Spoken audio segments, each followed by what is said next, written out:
নমস্কার, শুভ সন্ধ্যা। বছরের প্রথম আলোচনায় আপনাদের সকলকে জানাই স্বাগত। স্যারের অনুমতি নিয়ে শুরু করছি আজকে আলোচনা। আর আজকে আলোচনার শুরুতেই আপনাদের সকলকে জানাই বছরের শুভ নববর্ষের শুভেচ্ছা, ভালোবাসা এবং প্রণাম। আজকের বিষয় বা বক্তা নিয়ে নতুন কিছু বলার অপেক্ষা রাখে না। বিষয় অর্থাৎ সাম্প্রতিক ভারতের গণতন্ত্র এবং অসাম্য, ভারতীয় সংবিধানের প্রেক্ষিতে একটি পর্যালোচনা।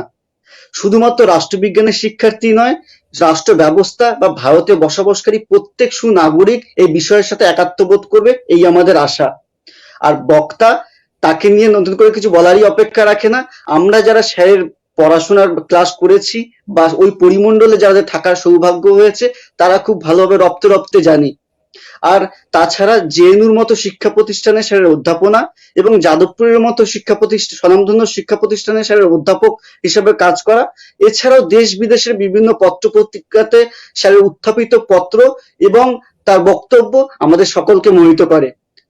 আর আমরা যারা আরেকটি কথা একটু ছোট করে বলার অবকাশ আছে মনে করি, যে আমরা যখন এই পোস্টারটি ফেসবুকে শেয়ার করেছিলাম, তখন আপনাদের শতপ্রণোদিত ফেসবুকের পরিভাষায় যে কমেন্ট, শেয়ার এবং লাইক আমাদেরকে আরো বেশি আকাঙ্ক্ষিত করে তুলেছিল বা আরো বেশি শোনার জন্য অধীর আগ্রহ বাড়িয়ে তুলেছিল আমাদের, যে একটু মনোজ্ঞ আলোচনা আমরা অবশ্যই শুনবো।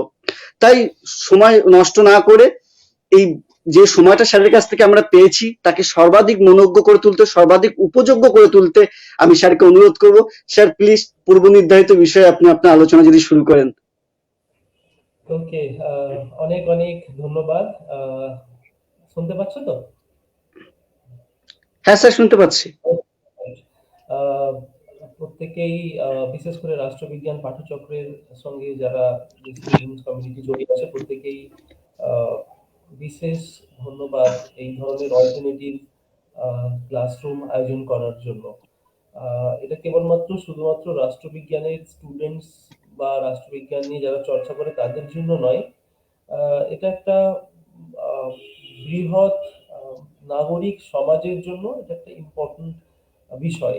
আমি অফকোর্স বাংলাতেই বলবো, কিন্তু একটু হয়তো মাঝে মাঝে ইংরেজি শব্দ এসে যাবে। আমাদের শিক্ষা ব্যবস্থায় ইংরেজি এতভাবেই হেজিমনিক একটা ল্যাঙ্গুয়েজ, তো তার জন্য ক্ষমা ক্ষমা করবেন। আজকের মূল বিষয় ডেমোক্রেসি অ্যান্ড ইনইকুয়ালিটি, অর্থাৎ গণতন্ত্র ও অসাম্য ফ্রম কনস্টিটিউশনাল পার্সপেক্টিভ, সংবিধানের ভিউজ পয়েন্ট থেকে এটা লার্জলি ওভারঅল একটা discussions. I will be speaking, আমি ধরে নাও 35 to 40 মিনিটস, তারপরে প্রশ্ন উত্তর পর্ব, এবং সেটা হলে আরো ভালো হয়। তো সর্বপ্রথমেই যেটা যে পয়েন্টটা নিয়ে শুরু করবো সেটা হচ্ছে যে ইন্ডিয়ান কনস্টিটিউশনসে ভারতের সংবিধান হঠাৎ এক রাতে বা একটা সেমিনারে বা একটা ওয়ার্কশপে তৈরি হয়। এটা একটা দীর্ঘমেয়াদী লং টার্ম প্রসেসের মাধ্যমে আমরা যে সংবিধান পেয়েছি, এটা একটা বিরাট ঐতিহাসিক প্রেক্ষাপটে আহ, আহ, আহ, উপনিবেশিকতাবাদ বিরোধী আন্দোলন সারা পৃথিবীতে, তার একটা প্রভাব, তার পাশাপাশি আহ, অধিকার ভিত্তিক আন্দোলন, রাইট বেসড মুভমেন্ট যেগুলো আছে, সেই মুভমেন্টেরও প্রতিফলন কিন্তু কনস্টিটিউশনসে পাই। 1947-এ আমরা দেশ স্বাধীন হয়, ভারতবর্ষ স্বাধীনতা অর্জন করে। সে সময় যদি সামাজিক চিত্র, অর্থনৈতিক চিত্র, রাজনৈতিক স্ট্রাকচার, কাঠামো, এখনের রাজনৈতিক কাঠামো মধ্যে আমরা একটা তুলনামূলক আলোচনা করব। কিন্তু করার আগে যেটা শুরু করব সেটা হচ্ছে যে কনস্টিটিউশন যখন তৈরি হয়, কনস্টিটিউন্ট অ্যাসেম্বলিতে যে ডিবেট গুলো হয়, এই ডিবেট গুলো কিন্তু খুব ইম্পর্টেন্ট। ইম্পর্টেন্ট এই জন্যই কারণ এই ডিবেট গুলো বিস্তরে আলোচনা করেছে, বিভিন্ন বিষয় নিয়ে বিস্তরে আলোচনা করা হয়েছে। ডক্টর আম্বেদকর, কনস্টিটিউশনের ড্রাফটিং কমিটির চেয়ারপারসন, ডক্টর আম্বেদকর একটা খুব একটা ইম্পর্টেন্ট পার্সনস, মানে এক ধরনের সতর্ক করে কনস্টিটিউশন যখন উনি কনস্টিটিউট অ্যাসেম্বলিতে সাবমিট করেন, জমা দেন ড্রাফটটা, উনি একটা সতর্ক করেছিলেন যে আমি সেটাকে কোট করছি, যে 26শে জানুয়ারি, অন 26 জানুয়ারি 1950, আমরা we are entering into a life of contradictions, আমরা একটা দ্বন্দ্বের জীবনে প্রবেশ করছি। যেখানে in politics we'll have equality and in social and economic life we will have inequality। অর্থাৎ রাজনীতিতে পলিটিক্সে ইকুয়ালিটি থাকবে, কিন্তু সমাজ জীবনে এবং অর্থনৈতিক জীবনে ইনইকুয়ালিটি থাকবে, অর্থাৎ অসাম্য থাকবে। In politics, রাজনীতিতে we will be recognizing the principles of one person one vote, অর্থাৎ এক ব্যক্তি এক ভোট। কিন্তু সামাজিক ক্ষেত্রে এবং অর্থনৈতিক ক্ষেত্রে আহ, এই ভ্যালুসটা কিন্তু ডিটারমাইন হবে না, ডিনাই হতে চলবে। One man one value one ভোটের যে কনসেপ্টটা, সেটা কিন্তু ডিনাই হবে।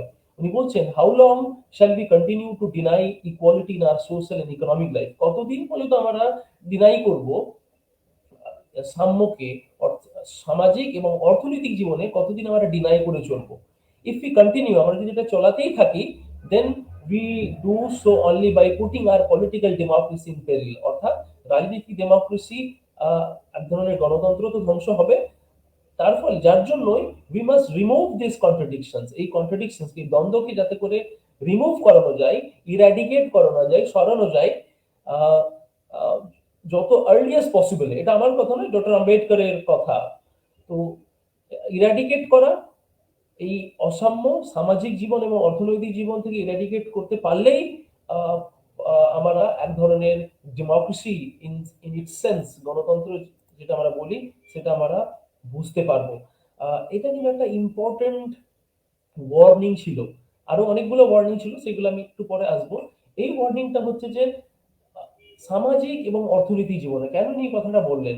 আমাদের দেশে এখন আমরা দেখছি বর্তমানে গণতন্ত্র মানেই সাধারণভাবে যে ধারণাটা আমরা বুঝি বা বুঝে থাকি পাবলিক স্ফেয়ারে, জনপরিসরে, সেটা হচ্ছে নির্বাচন। তো গণতন্ত্র বলতেই আহ, একটা যে বদ্ধমূল ধারণা, যে একটা বৃহৎ হেজিমনিক ধারণা, সেই ধারণাটা মানেই হচ্ছে নির্বাচন।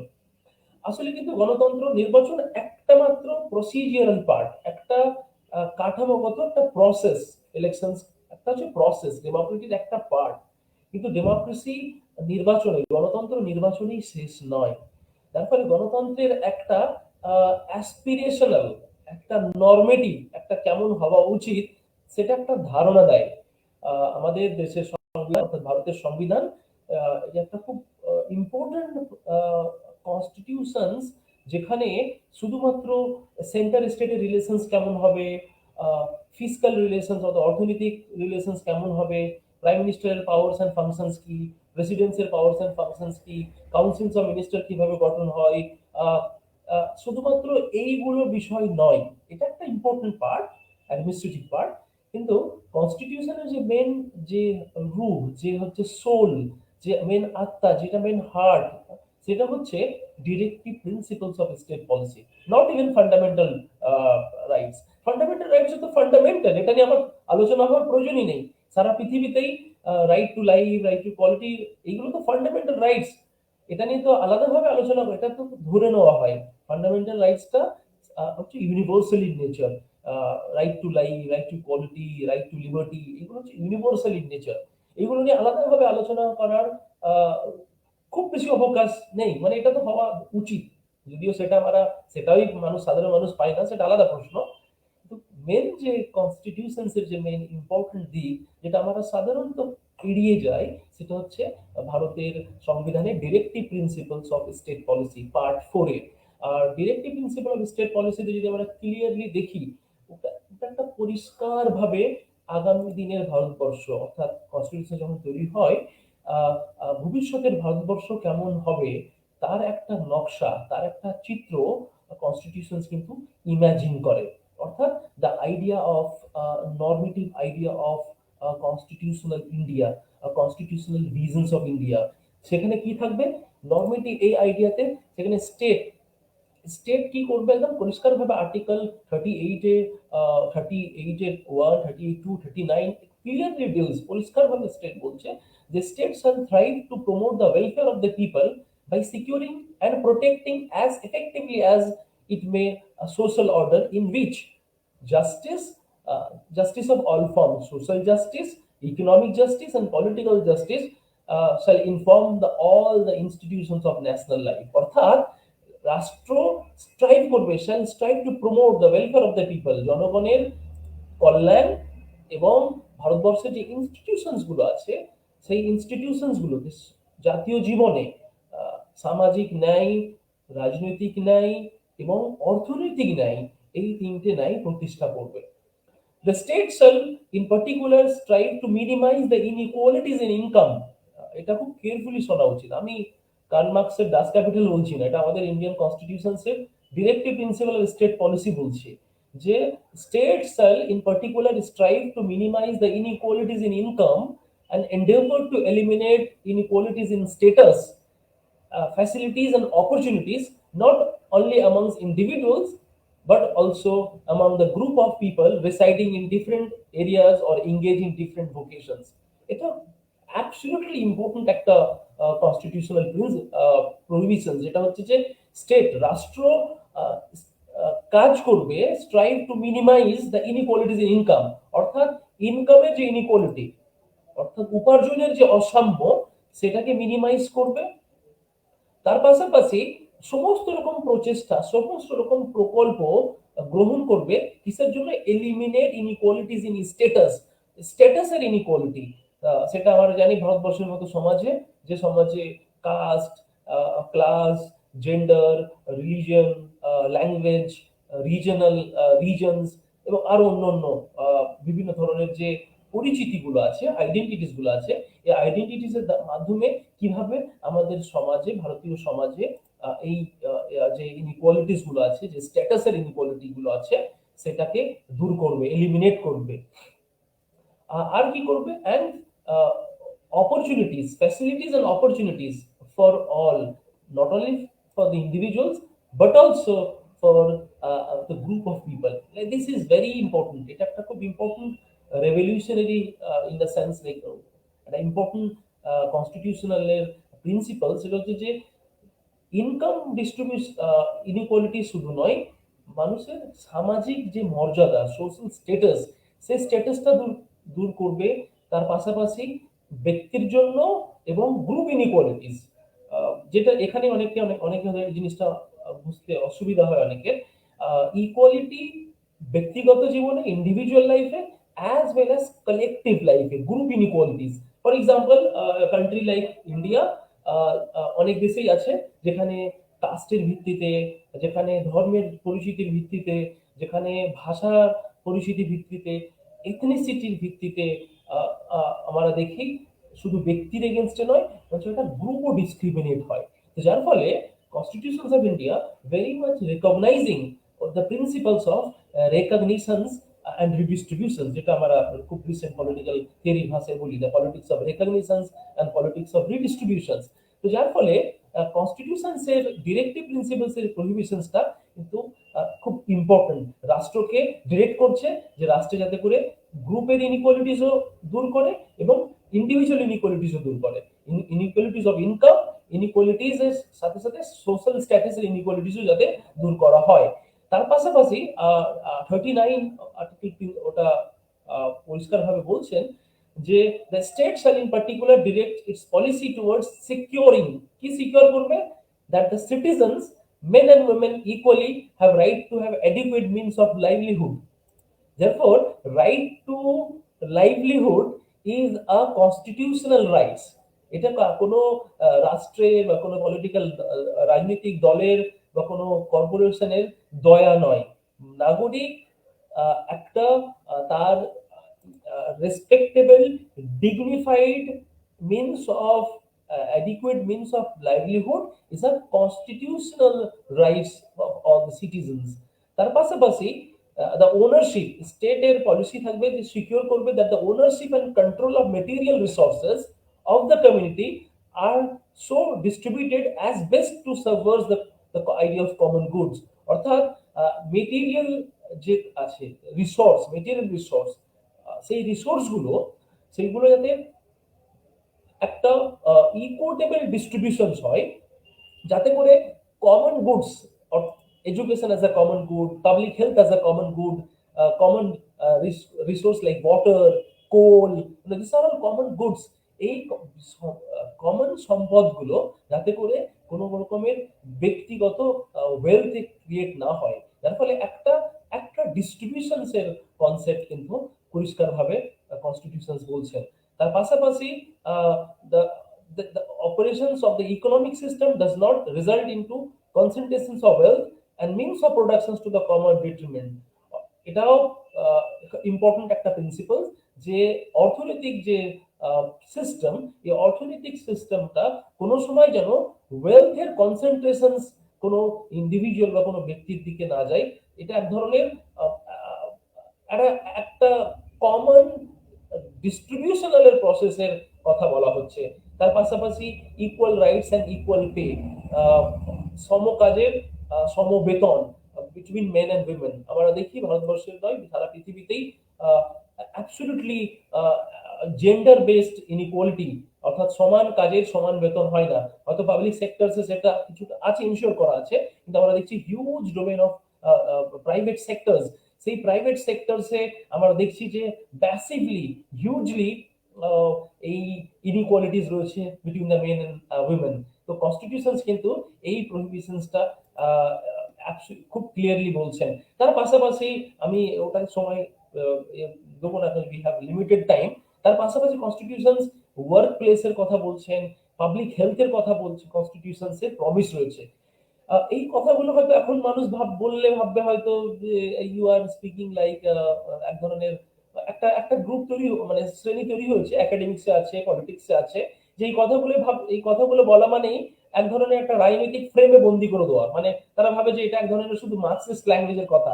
আসলে এটা একেবারেই কনস্টিটিউশনাল ভাষায় বলছি, যেহেতু আমরা কনস্টিটিউশনস এর চর্চা আমাদের দেশে আমাদের সমাজে অ্যাবসলিউটলি কম।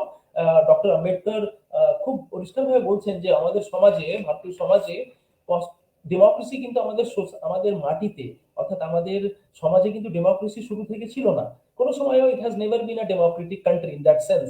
কিন্তু ডেমোক্রেসিকে কাল্টিভেট করতে হয়, ডেমোক্রেসি অটোমেটিক্যালি তৈরি হয়ে যায় না, ডেমোক্রেসি কাল্টিভেট করতে হয়। যার জন্য ডক্টর আম্বেদকর বলছেন যে constitutional morality is not a natural sentiment, constitutional morality is not a natural sentiment, it had to be cultivated, এটাকে কাল্টিভেট করতে হয়, এটা তৈরি করতে হয়। we must realize that our people have yet to learn it। এখনো মতো এটা আম্বেদকর বলছেন 1950s এ। তো আমরা এখন যদি ওটাকে অ্যাপ্লাই করি, এখন দেখবো যে আমরা কিভাবে প্রতিনিয়ত আমাদের পাবলিক জীবনে, আমাদের প্রাইভেট লাইফে কনস্টিটিউশনাল মোরালিটি, সংবিধানের যে প্রহিবিশনস গুলো আছে সেগুলো আমরা প্রতিনিয়ত কিভাবে লঙ্ঘন করে চলি। আহ, এটার ফলে আহ, এটা আমি লিঙ্ক করতে চাইছি যে কেন এই এই ভিশনের কথা বললাম। এই ভিশনসটা কোন রকমের আহ, কোনো রাজনৈতিক দলের কোনো ইডিওলজি নয়, রাদার এটা কনস্টিটিউশন অফ ইন্ডিয়ার একটা ইমাজিনেশন, যে ভারতবর্ষ কেমন হবে ইন দ্য ফিউচার। এবার আমরা আসি তথ্যের দিকে। অসাম্য, ইনইকুয়ালিটি, সারা পৃথিবীতে ইনইকুয়ালিটি একটা বিরাট বড় একটা মেজর প্রবলেমস, মেজর কনসার্ন হয়ে উঠেছে। আনফর্চুনেটলি আমাদের মিডিয়া, আমাদের পাবলিক ইন্টেলেকচুয়ালস বলুন, আমাদের জনপরিসরে এই এই ইনইকুয়ালিটিস নিয়ে খুব বেশি আলোচনাও হয় না, এবং এই অনেক বেশি ইনইকুয়ালিটিস নিয়ে আলোচনা করলেই অনেক মানুষ বিরক্ত বোধ করে, যা অনেকেই ভাবে হয়তো শুধুমাত্র নেগেটিভ নিয়ে আলোচনা করছি। বিষয়টা তা নয়, বিষয়টা হচ্ছে আমরা কগনিটিভ বায়াস ভুগছি। অর্থাৎ এমন ভাবে আমাদের মিডিয়া, বড় মিডিয়া, বিগ কর্পোরেট মিডিয়া এমন ভাবে আমাদের সোসাইটাল সেটিংস গুলো তৈরি করা হয়েছে যে যেখানে একটা বৃহৎ অংশের মানুষ, তাদের ভয়েসই শুনতে পাওয়া যাবে না, তাদের কথাই শোনা যাবে না। আপনি এক্সাম্পল নেন ইন্ডিয়ার মিডিয়া নিয়ে, আপনি ন্যাশনাল মিডিয়া যদি আপনারা নেন, আমি কোনো পত্রিকার আলাদাভাবে নাম নিচ্ছি না, কিন্তু যারাই so called mainstream national media আছে, এখানে দেখা যেত একটা সময় পর্যন্ত প্রত্যেকটি মিডিয়া হাউসে, সেটা প্রিন্ট মিডিয়া হোক বা ইলেকট্রনিক মিডিয়া হোক, বিশেষ করে প্রিন্ট মিডিয়া, 1980-90 দশক পর্যন্ত একটা করে লেবার করেসপন্ডেন্ট থাকতো, কিংবা একটা রুরাল করেসপন্ডেন্ট থাকতো বা অ্যাগ্রেরিয়ান করেসপন্ডেন্ট থাকতেন অ্যাজ আ রিপোর্টার। আমার যে কি labour as a beat, agriculture as a beat থাকতো, ইন্ডিপেন্ডেন্ট বিট। লাস্ট 20 years বা 25 years আমরা দেখছি not a single national level news paper তাদের কোনো ফুল টাইম লেবার করেসপন্ডেন্ট অর্থাৎ লেবার বিট দেখার ফুল টাইম কেউ কোনো রিপোর্টার নেই।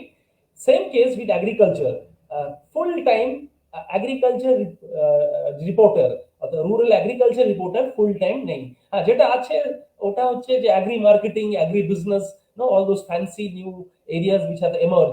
তো ওটার জন্য হয়তো আছে, কিন্তু full time agricultural reporter, full time labour beat cover করা রিপোর্টার নেই। এটা থেকে বোঝা যাচ্ছে যে আমাদের পত্রপত্রিকা অর্থাৎ quote and quote mainstream দৈনিক ইলেকট্রনিক মিডিয়া হোক আর প্রিন্ট মিডিয়া হোক, এই পত্রপত্রিকাগুলোতে এই দুটো sectors, labour as a sectors, it's not only the organised factory labour, informal labours, informal sectors, অসংগঠিত শ্রেণী, আহ, রেলের হকার থেকে শুরু করে ছুতোর মিস্ত্রি, কিংবা কেউ হয়তো গ্যারেজে কাজ করছে, কেউ এসি মিস্ত্রি, আহ, কিংবা কেউ ভেন্ডার্স, কিংবা কেউ সবজি বিক্রেতা, ইভেন ডোমেস্টিক ওয়ার্কার্স, তাদেরকে তো আমরা কাজের মর্যাদাই দিইনি যারা ডোমেস্টিক ওয়ার্কার্স। তো এই huge sense of informal sectors, এই সেক্টরসকে রিপ্রেজেন্ট করার জন্য কোনো ফুল টাইম একটা রিপোর্টার নেই।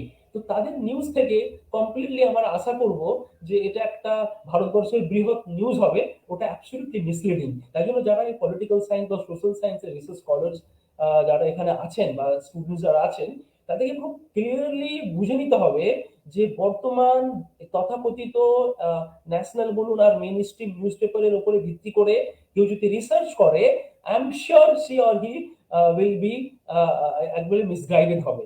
অর্থাৎ মেইন স্ট্রিম নিউজের উপরে ডিপেন্ড করে, কারণ এখানে একটা বলিউডের কোনো অ্যাক্টরের একটা টুইটই ওটাই হবে মেইন স্ট্রিম, টুইটারের টুইট করাটাই হয়ে যাবে মেইন স্ট্রিম নিউজের পরের দিনের কভারেজ, কিংবা ওটাই নিয়ে চললে রইলো 24 ঘন্টা 24x7 নিউজ চ্যানেল। অর্থাৎ আমাদের বুঝতে হবে যে গবেষণা ধর্মী পড়াশোনা বা লেখাপত্র বা যারা একটু সমাজকে জানতে চাইছে, মেইন স্ট্রিম এই ধরনের বাজারি কোট অ্যান্ড কোট বাজারি মিডিয়ার মাধ্যমে থাকলে জেনারেলি ওটা বোঝা যায় না। আহ, আসি ইনইকুয়ালিটি প্রশ্ন। ইনইকুয়ালিটি আমাদের দেশের সমাজে শুধু নয়, আমাদের পৃথিবীতে একটা বিরাট একটা বড় প্রশ্ন। United States, Brazil, South Africa, India, China and many other states, তারা কিন্তু প্রত্যেকেই হিউজলি সাফার করছে একটা অ্যাকিউট ইনইকুয়ালিটি প্রশ্নে। আমরা যদি রিপোর্ট দেখি 2021-এ inequality report, world inequality report, ওই ওয়ার্ল্ড ইনইকুয়ালিটি রিপোর্টের ইন্ডিয়ার ফিগার দেখলে অবাক হবেন যে top 1% of India's population earn more than 1/5, that means 21.7% of country's national income in 2021। আরেকবার বলছি, টপ 1% অফ ইন্ডিয়াস পপুলেশন, আমাদের দেশের 21.7%-এর বেশি, 1/5-এর বেশি ন্যাশনাল কান্ট্রিজ এর ন্যাশনাল ইনকাম তারা কন্ট্রোল করে, while bottom 50% just made 13.1% of the total money। এটা ওয়ার্ল্ড ইনইকুয়ালিটি রিপোর্ট 2021। অর্থাৎ 1%, ভারতবর্ষের 1% জনসংখ্যার 1% ভারতের 21.7% দেশের জাতীয় ইনকামের সেটা তারা কন্ট্রোল করে, তাদের মধ্যে পাওয়া যায়। আর 50% ভারতের বটম থেকে, অর্থাৎ যারা নিম্ন শ্রেণী, কাস্ট, ক্লাস, জেন্ডার সব থেকেই, সেখান থেকে 50% তারা মাত্র কন্ট্রোল করে 13.1%। টপ 10% অফ দ্য পপুলেশন, ভারতবর্ষের 10% জনসংখ্যা, টপ 10% জনসংখ্যা 57% অফ কান্ট্রিজ ন্যাশনাল ইনকাম করেন। 10% মানুষ 57% ওয়েলথ তারা ক্যাপচার করে। দ্য রিপোর্ট এখানে এই রিপোর্ট পরিষ্কারভাবে বলছেন যে যে কিভাবে এই wealth inequality, inequality in income, অর্থাৎ ইনকামের ইনইকুয়ালিটি আর ওয়েলথ ইনইকুয়ালিটি এত স্ট্রং ইন ইন্ডিয়া যে এটা একটা পয়েন্ট অফ টাইমে যে ডেমোক্রেটিক ইনস্টিটিউশনস গুলো আছে, আস্তে আস্তে কিভাবে ডেমোক্রেটিক ইনস্টিটিউশনস গুলো উইক হচ্ছে, I immediately come to that point. এই যে Covid crisis, already ongoing Covid crisis, আর এই প্যান্ডেমিক আমাদের কিছু বোঝার আর না বোঝার দুটো তিনটে জিনিস খুব পরিষ্কারভাবে বুঝিয়ে দিয়েছে। একটা হচ্ছে ভারতীয় যেটা অরুন্ধতী রয় এবং অন্যান্য সোশ্যাল সায়েন্টিস্টরা, স্কলার্সরা, তারাও বলেছেন যে ভারতবর্ষের এই কোভিড, এই লকডাউন আমাদেরকে একদম ভারতবর্ষের সোসাইটির অটস্পি করে দিয়েছে। অর্থাৎ যেভাবে এক্স রে মেশিনে যেভাবে ছবি তুলে যেমন বোঝা যায় কোথায় কোনটা হাড়, কোথায় কোথায় ফ্র্যাগমেন্ট, কোথায় কোথায় জুড়ে আছে, কোথায় ছাড় আছে, পরিষ্কারভাবে যেমন বোঝা যায় পুঙ্খানুপুঙ্খানুভাবে, ঠিক ভারতবর্ষের এই লকডাউন নামক একটি জিনিস আর এই কোভিডের এই কনসেপ্টটা পরিষ্কারভাবে বুঝিয়ে দিয়েছে যে ভারতবর্ষের সোসাইটির আর আমাদের রাষ্ট্রীয় শিক্ষা কাঠামো, রাষ্ট্রের স্বাস্থ্য কাঠামো এবং ইনকাম এবং এমপ্লয়মেন্টের চিত্রটা কোথায়, সারা দেশের কথা বলছি, পশ্চিমবঙ্গ তাতে কিন্তু বাদ নয়। তো এটা থেকে পরিষ্কারভাবে আমরা দেখতে পাচ্ছি যে আহ, এই লকডাউনে, এই কোভিডের এই প্যান্ডেমিকে একটা শ্রেণীর মানুষ, একদম হাতে গোনা কিছু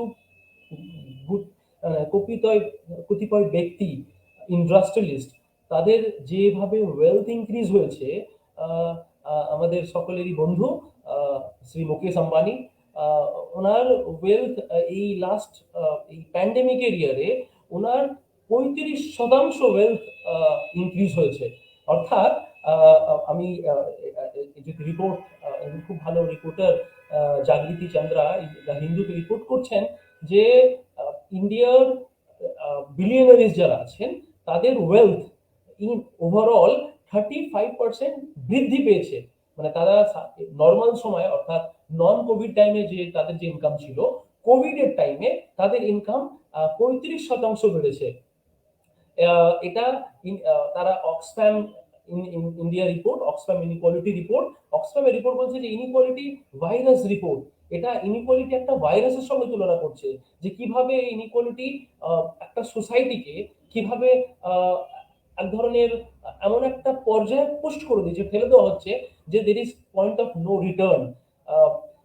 Wealth of just top 11 billionaires during the pandemic could easily sustain the MNREGA 100 দিনের কাজ, অর দ্য হেলথ মিনিস্ট্রির নেক্সট 10 বছরের যে কমপ্লিট কাজ, যে 10 বছরের যে বাজেটিং, সেই বাজেটিংটা মতো টাকা আর্ন করেছে মাত্র 11টা বিলিয়নিয়ার্স কোম্পানিজ। মুকেশ আম্বানি, আমাদের সকলেরই বন্ধু Mukesh Ambani, who emerge as the richest man in India and Asia, যে আর্ন করেছে 90 crore অ্যান আওয়ার, প্রতি ঘন্টায় 90 কোটি টাকা। 90 crore, আমি জানি না এটার সঙ্গে কত জিরো লাগে, আমিও জানি না। আর আমার মনে হয় ভারতবর্ষের 80% বেশি মানুষ 90 কোটিটাকে যদি এক্ষুনি লিখতে বলে অনেকে লিখতে পারবেন না। তো প্রতি ঘন্টায় এটা, যেখানেই 24% অফ দ্য পিপল, আমাদের দেশের 24% জনগণ, যাদের ওই সময় লকডাউনের টাইমে মান্থলি অ্যাভারেজ ওয়ার্কিং ওয়েজ ছিল, মান্থলি স্যালারি, সেটা হচ্ছে অ্যাভারেজ 3000।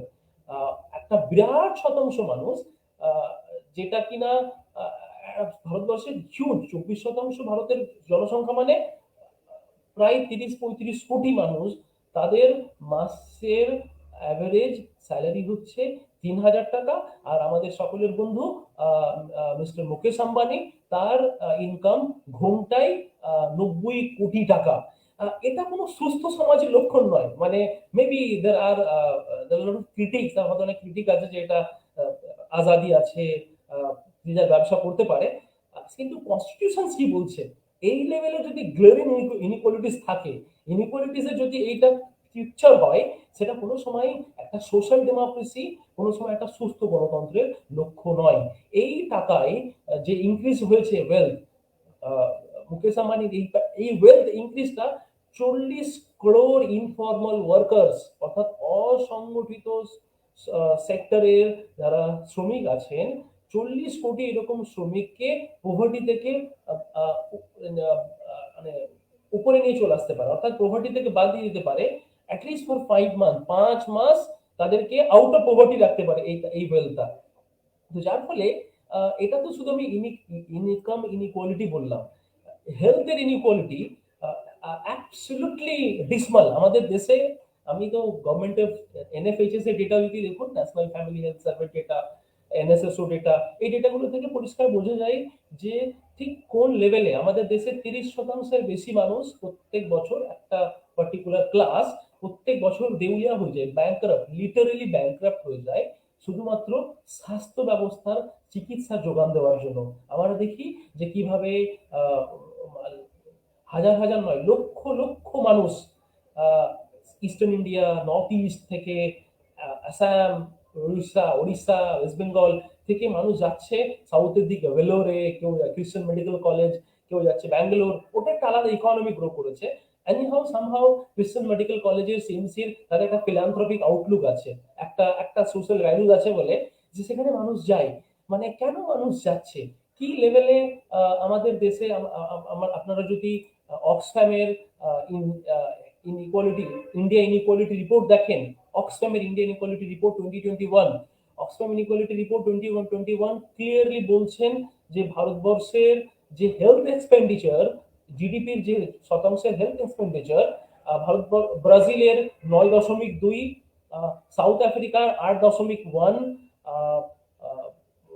রাশিয়ার 5.3, চায়নার 5%, ভুটান 2.5% এক্সপেন্ডিচার করেন হেলথ তাদের জিডিপির পার্সেন্টেজে।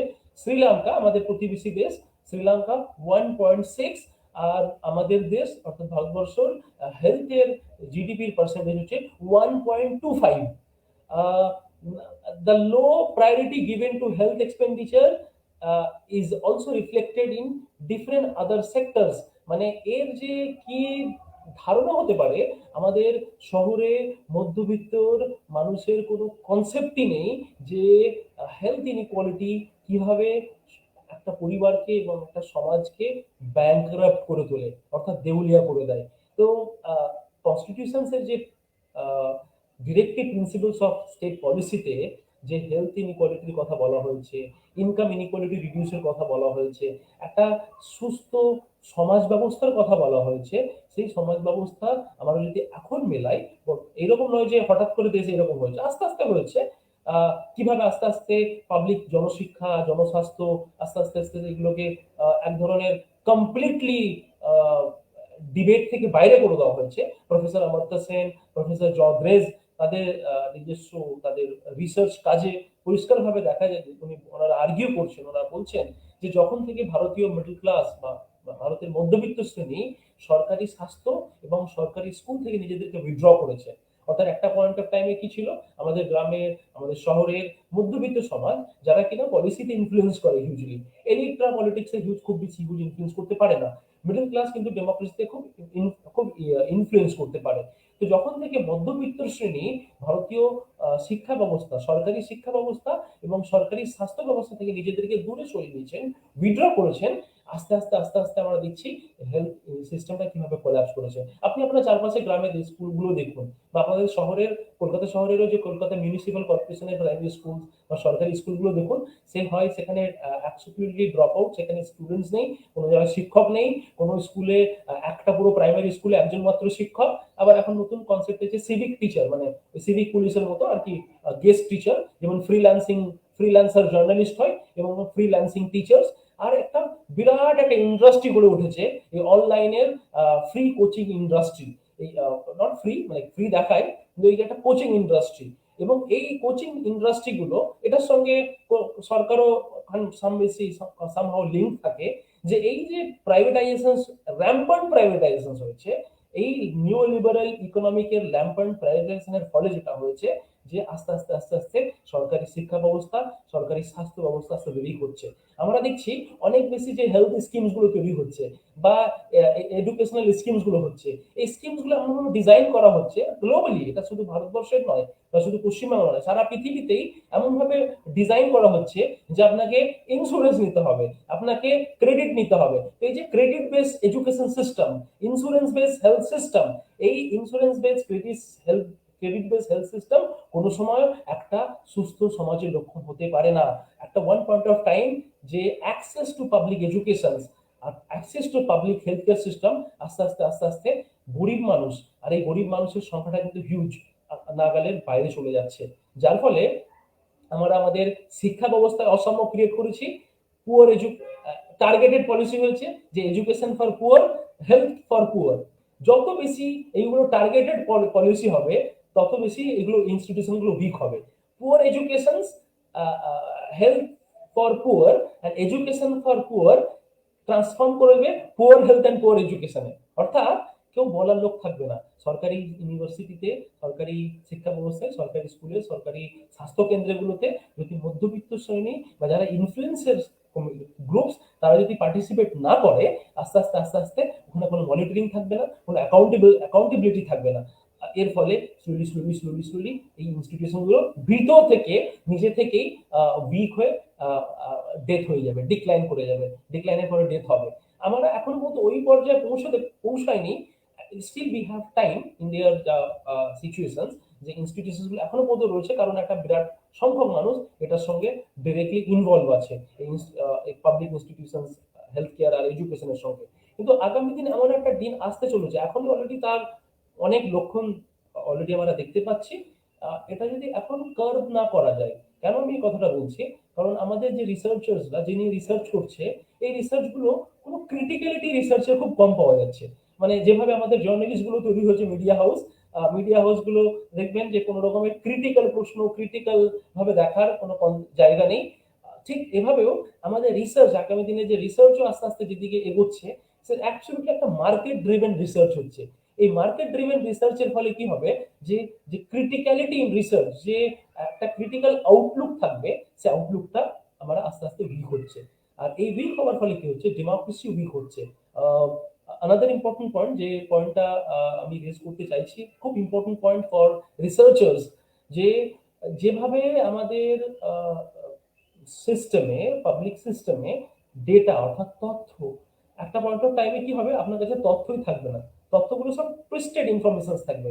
আহ, যে তথ্যগুলো, একটা হচ্ছে যে এই তথ্যগুলো আগামী দিন সরকার এগুলোকে ডকুমেন্টই করবে না একটা পয়েন্ট অফ টাইমে। আর যখন ডকুমেন্ট তথ্য থাকবে না, রিসার্চ রিসার্চ কিন্তু সেটা হ্যাম্পার হবে। অর্থাৎ একটা ইন্ডিপেন্ডেন্ট সেটস অফ ডেটা যদি তৈরি করা না যায়, তথ্য যদি তৈরি করা না যায়, it is going to be a misleading research, and I'm very sorry to say যে majority of our research scholars, আমাদের একটা বড় সংখ্যক রিসার্চ স্কলার্স, তাদের মানে তাদেরকে এই এই critical approaching to social science রিসার্চের ধারণাটা এতটাই উইক করে দেওয়া হচ্ছে, আমাদের মেথোডোলজি এতটাই উইক হয়ে যাচ্ছে, যে আমরা কোনো জিনিসকে ক্রিটিক্যালি দেখতে পারছি না। আমি দুটো তিনটে এক্সাম্পলস গুলো আপনারা খুব পরিষ্কার বুঝতে পারবেন। Hyderabad institutions of national nutrition, যেটা নিউট্রিশন মেজার করে ইনস্টিটিউশন, লাস্ট 10 বছর ধরে ইনস্টিটিউশন আর ফাংশন করে না ঠিকভাবে। আমরা দেখছি যে কিভাবে ন্যাশনাল ক্রাইম রেকর্ডস ব্যুরো, যে ক্রাইম গুলো রেকর্ড করে, সেটা কিভাবে কোন কোন ডেটা গুলোকে আস্তে আস্তে বাদ দেওয়া হচ্ছে, কিভাবে সোশ্যাল যে সেফটি নেটস গুলো ছিল, সোশ্যাল ওয়েলফেয়ার স্কিম গুলো ছিল, সেই স্কিম গুলোকে কিভাবে আস্তে আস্তে ডেটা থেকে ডিলিং করে দেওয়া হচ্ছে। whether it is নীতি আয়োগ, whether it is and many other institutions যারা ডেটা বা এবং এই পলিসি নির্ধারণী নিয়ে চর্চা করে, সেখানেও আমরা দেখছি যে কিভাবে আস্তে আস্তে আস্তে আস্তে ডেটাই থাকছে না। ইট ইজ লাইক না রহেগি বাঁশ না বাজেগি বাঁশুরি। তো ইজ লাইক এমন একটা পয়েন্ট অফ টাইমে থাকবে আমাদের কাছে তথ্য থাকবে না। কে তথ্য দেবে? এই data will control by Facebook, will control it, or maybe some big groups will control it. কেউ একটা কন্ট্রোল করবে এবং তার অফকোর্স আমরা দেখি যে এটা কিভাবে পলিটিক্সে মিসইউজ হয়েছে। এবং এই ডেটাগুলো আগামী দিন, big data is going to be an important aspect, যে ডেটাগুলো পাবলিক কন্ট্রোলে, মানে প্রায় সরকারের কন্ট্রোলেও থাকবে না, এবং এই ডেটাগুলো অ্যাবসলিউটলি র্যান্ডমলি মিসইউজ হবে for different other market and promotional perspectives. এই ইনইকুয়ালিটির প্রশ্ন, এই জন্য আমি ডেটার কথা বললাম, কারণ এই ডেটা থেকেই তো আমরা জানতে পারি যে ইনইকুয়ালিটি। আমরা অনেকেই ভাবছি যে এখন হয়তো সকলেই আহ, খাচ্ছেন, সকলেই ভালো আছেন, সকলের বাসস্থান আছে, কোন একটা মিডল ক্লাস একটা ধারণা তৈরি করে দিয়েছে এখন আর কেউ গরিব নেই। এটা হচ্ছে একটা সাধারণ মধ্যবিত্ত ধারণা ক্রিয়েট করা হয়েছে। আসলে কিন্তু গরিবের ডেফিনেশনটা তো পাল্টাচ্ছে। আমরা গরিব বলতে কোনটা ভাবি, যে একেবারেই বিবর্ণ জীর্ণ মানুষ, যার কোনো বস্ত্র নেই, সে রাস্তায় মানে আমাদের কাছে ভিক্ষা চাইছে, ভাতের ফ্যান চাইছে, যেটা কলকাতায় একটা সময় চাইতেন, সেটাকে ভাবছি আমরা। আমরা যখন গরিব ডিফাইন করছি, তখন ওটাকে ওই ডেফিনেশনটাকে ব্রডও করতে পারছি না। আমাদের দেশে এরকমও আছে, আরবান হাউজিং এ যদি আমরা দেখি, আরবান হাউজিং এর more than 60% of urban dweller, যারা আরবান হাউজিং এ আছেন, তাদের একটা বিরাট অংশের মানুষ, তারা they stay in one one room flat, অর্থাৎ ওয়ান রুম ফ্ল্যাটে থাকেন। এবং in average of 5 or 6 household একটা ছোট্ট একটা 10 by 10 এর কামরায় থাকেন। এবং এইখানে থেকে শেয়ার টয়লেট, শেয়ার ওয়াশরুম, হয়তো তাদের কাছে মোবাইলের অ্যান্ড্রয়েড একটা সেট আছে, দ্যাট ডাজ নট মিন যে সেটা পোভার্টির লেভেল থেকে তারা এগিয়ে গেছে। মোবাইলের অ্যান্ড্রয়েড ফোন থাকা, যার জন্য আমি কি মেথডোলজি টুলস ইউজ করছি to measure poverty it's going to be dominating and important challenging task. Professor Jan Breman is a very famous professor. উনি পরিষ্কারভাবে লিখছেন যে এই যে নিউ লিবারাল রেজিমে যে ধরনের আমাদের research methodology, data plus deskilling of labour, লেবারেরকে যেভাবে ডি স্কিলিং করা হচ্ছে, সেটা আমরা যদি ঠিকঠাক ভাবে ধরতে না পারি, we are basically creating a footloose labour. উনি এই টার্মটা পয়েন্ট করছেন, ফুট লুজ লেবার। তো এই লেবারটা 6 দিন কলকাতায়, 3 দিন আসানসোল, 4 দিন দুর্গাপুর, তারপরের মাসে হয়তো চলে যাচ্ছে সে রাজামুন্দ্রি আন্ধ্রপ্রদেশ, আবার তার কিছুদিন পরে সে চলে যাচ্ছে হয়তো ক্যালিকট। তো এই যে massive movement of labour, which is called forced migrations from one place to another, West Bengal থেকে সেটা ম্যাসিভ। এই লেবার গুলোর সম্পর্কে রিসার্চ কিভাবে করবেন? বিকজ গভর্নমেন্টের কাছে কোনো ডেটা নেই, they don't have mechanism to to engage. তাদের কাছে এরকম কোনো মেকানিজম নেই যে এই মাইগ্রেন্ট লেবার্স নিয়ে কোনো কম্প্রিহেন্সিভ ডেটা সেটসের। তো যার ফলে আমার রিসার্চারদেরকে একটা কমপ্লিটলি একটা আলাদা ডেটা সেটস এর উপরে রিলাই করতে হচ্ছে রিসার্চের জন্য। আর এই ডেটা সেটের যদি অল্টারনেটিভ ডেটা সেটস এর জন্য যদি না থাকে, আমাদের যদি মেইন স্ট্রিম সংবাদ মাধ্যমে ডেটা নিয়ে যদি কাজ করি, তাহলে কোনো সময়ও এই কাজটা কমপ্লিটলি কাজ হবে না, এটা একটা মিসলিডিং কাজ হবে। টু সাম আপ, গণতন্ত্রের জন্য ইনইকুয়ালিটি একটা হিউজলি একটা ক্ষতিকর বিষয়। কারণ ইনইকুয়ালিটি যে ডেমোক্রেটিক যে ভ্যালুস গুলো থাকে, গণতন্ত্রের যে নর্মেটিভ গোলস গুলো থাকে, গণতন্ত্রের যে ফিলসফি, ডেমোক্রেটিক যে ফিলসফি, যে একটা ইকুয়াল অপরচুনিটি ক্রিয়েট করা, গণতন্ত্রের ফিলসফি হচ্ছে একটা ডিগনিফাইড সোসাইটি বিল্ড আপ করা। এই এই ধরনের যদি একটা গ্লেরিং অসাম্য ইনইকুয়ালিটি যদি আমাদের সোসাইটিতে চলে, তাহলে কিন্তু যে কনস্টিটিউশনাল ভিশনস অফ ইন্ডিয়া, যে যে ধরনের ইকুয়ালিটি বা ইগ্যালিটেরিয়ান আন্ডারস্ট্যান্ডিং অফ ইন্ডিয়ার কথা কনস্টিটিউশনে লেখা আছে, বা social justice idea of India যেটা কনস্টিটিউশনে লেখা আছে, সেগুলো থেকে কিন্তু আমরা আস্তে আস্তে আস্তে আস্তে অনেক দূরে চলে যাচ্ছি। ভারতবর্ষের সমাজ 1970-এর দশকে হয়তো তখন আমাদের প্রপার্টি রেট অনেক বেশি ছিল, এখন হয়তো রিলেটিভলি একটু কম, কিন্তু ইনইকুয়ালিটিটা কিন্তু তখন একটু অনেক বেশি। আর ইনইকুয়ালিটি যে সমাজে খুব deeply rooted with caste, deeply rooted with gender, deeply rooted with different forms of other forms of what they call marginalizations, exploitations that are based on religion, religious minority, Adivasi community, Dalit community, women in general, and of course, again, if we segregate Dalit women, Adivasi women, and minority women, and communities from different other marginalized communities, তারা যদি আলাদাভাবে এই segregated concept আমরা না বুঝতে পারি, it's going to be a catastrophe. আমি এটা যে ধরনের যেভাবে আমরা দেখছি, মানে if you look at entire picture of India, আমাদের সোসাইটিতে level of unemployment, level of malnutritions, আমাদের ভারতবর্ষে হচ্ছে সারা পৃথিবীর একটা বৃহৎ সংখ্যক শিশুর ম্যালনারি শিশুর জায়গা হচ্ছে Bharatvarsha. Even Wars than some parts of our country, like Odisha, few districts in Odisha, our few districts in West Bengal, Adilabad, and there are few places in Telangana and other different states in Maharashtra. আমাদের দেশের শিশুরা একটা বড় অংশের শিশু হচ্ছে sub Saharan African কান্ট্রিজের standard ম্যালনারিশ শিশুর চেয়েও খারাপ আমাদের দেশে এরকম শিশু আছে। তো হোয়াট কাইন্ড অফ ফিউচার, কি ধরনের আমরা future society, future democratic society we are envisaging, আমরা স্বপ্নে ভাবছি, সেটা কিন্তু একটা বিরাট একটা দিক। আর তাই ফলে তার জন্যই গণতন্ত্র যদি সাম্যের প্রশ্নের সঙ্গে খুব ক্লিয়ারলি লিঙ্কড, গণতন্ত্র আর ইকুয়ালিটি কিন্তু ক্লিয়ারলি লিঙ্কড। গণতন্ত্র আর ইনইকুয়ালিটি দুটো একসঙ্গে চলতে পারে না।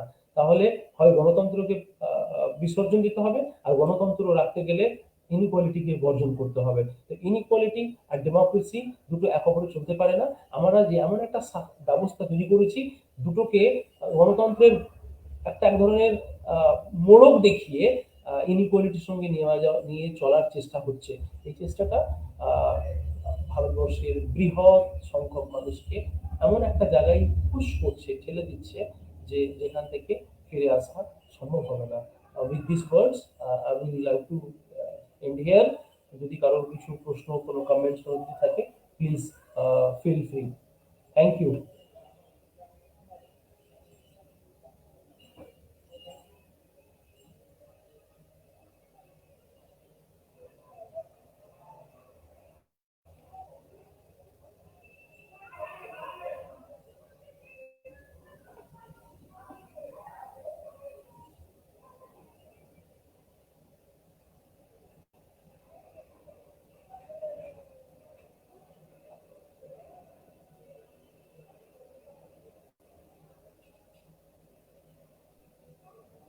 হ্যালো স্যার, শোনা যাচ্ছে? হুম, শোনা যাচ্ছে। Hello sir. হ্যাঁ, শোনা যাচ্ছে। স্যার, কমেন্ট কমেন্ট তো অনেক এসেছে স্যার। কিছু প্রশ্ন, মানে একটি প্রশ্ন আমি দেখতে পাচ্ছি, সেই প্রশ্নগুলো আমরা তুলতে থাকি। তার মধ্যে যদি অন্য কেউ কিছু জানতে চায়, তো সেগুলো আমরা এক এক করে তুলে ধরবো স্যার। স্যার, আমি কি পড়ে দেবো, না স্যার আপনি দেখে উত্তর দেবেন স্যার? উম, আমি তো দেখতে পাচ্ছি না। এটা কি স্বচ্ছ ভারত মিশন বা হ্যাঁ এটা স্যার। এই প্রশ্নটা? স্বচ্ছ ভারত মিশন হ্যাঁ বা স্যার। নির্মল বাংলা কোন উপায়ে অসম দূরীকরণে কোন উপায়ে অসম দূরীকরণে সামাজিক ন্যায় কতটা প্রভাব ফেলেছে? শুভদীপ, শুভদীপ এটা নিয়ে এটা যারা অলরেডি গবেষণা করছেন বা ডেটা নিয়ে কাজ করছেন, তাদেরকে আরো কনসাল্ট করতে হবে। এই মুহূর্তে হয়তো আমার কাছে এই মুহূর্তে ডেটাটা নেই। তবে এই মিশনগুলোর একদিক থেকে যেমন বাহ্যিকভাবে যেমন মনে হয় ভালো, এর একটা কাস্ট বেসড এবং জেন্ডার বেসড প্রিজুডিসও আছে। স্বচ্ছ ভারত বলতে বা নির্মল বাংলা, তারই বাংলা ভার্সন, এটা বলতে আমরা কি বুঝি? আপনারা রিসেন্টলি দেখেছেন যে আহ, আমাদের দেশে আহ, নিয়োগের ক্ষেত্রে, অর্থাৎ যে হেলথ ব্যবস্থায়, স্বাস্থ্য ব্যবস্থায় যে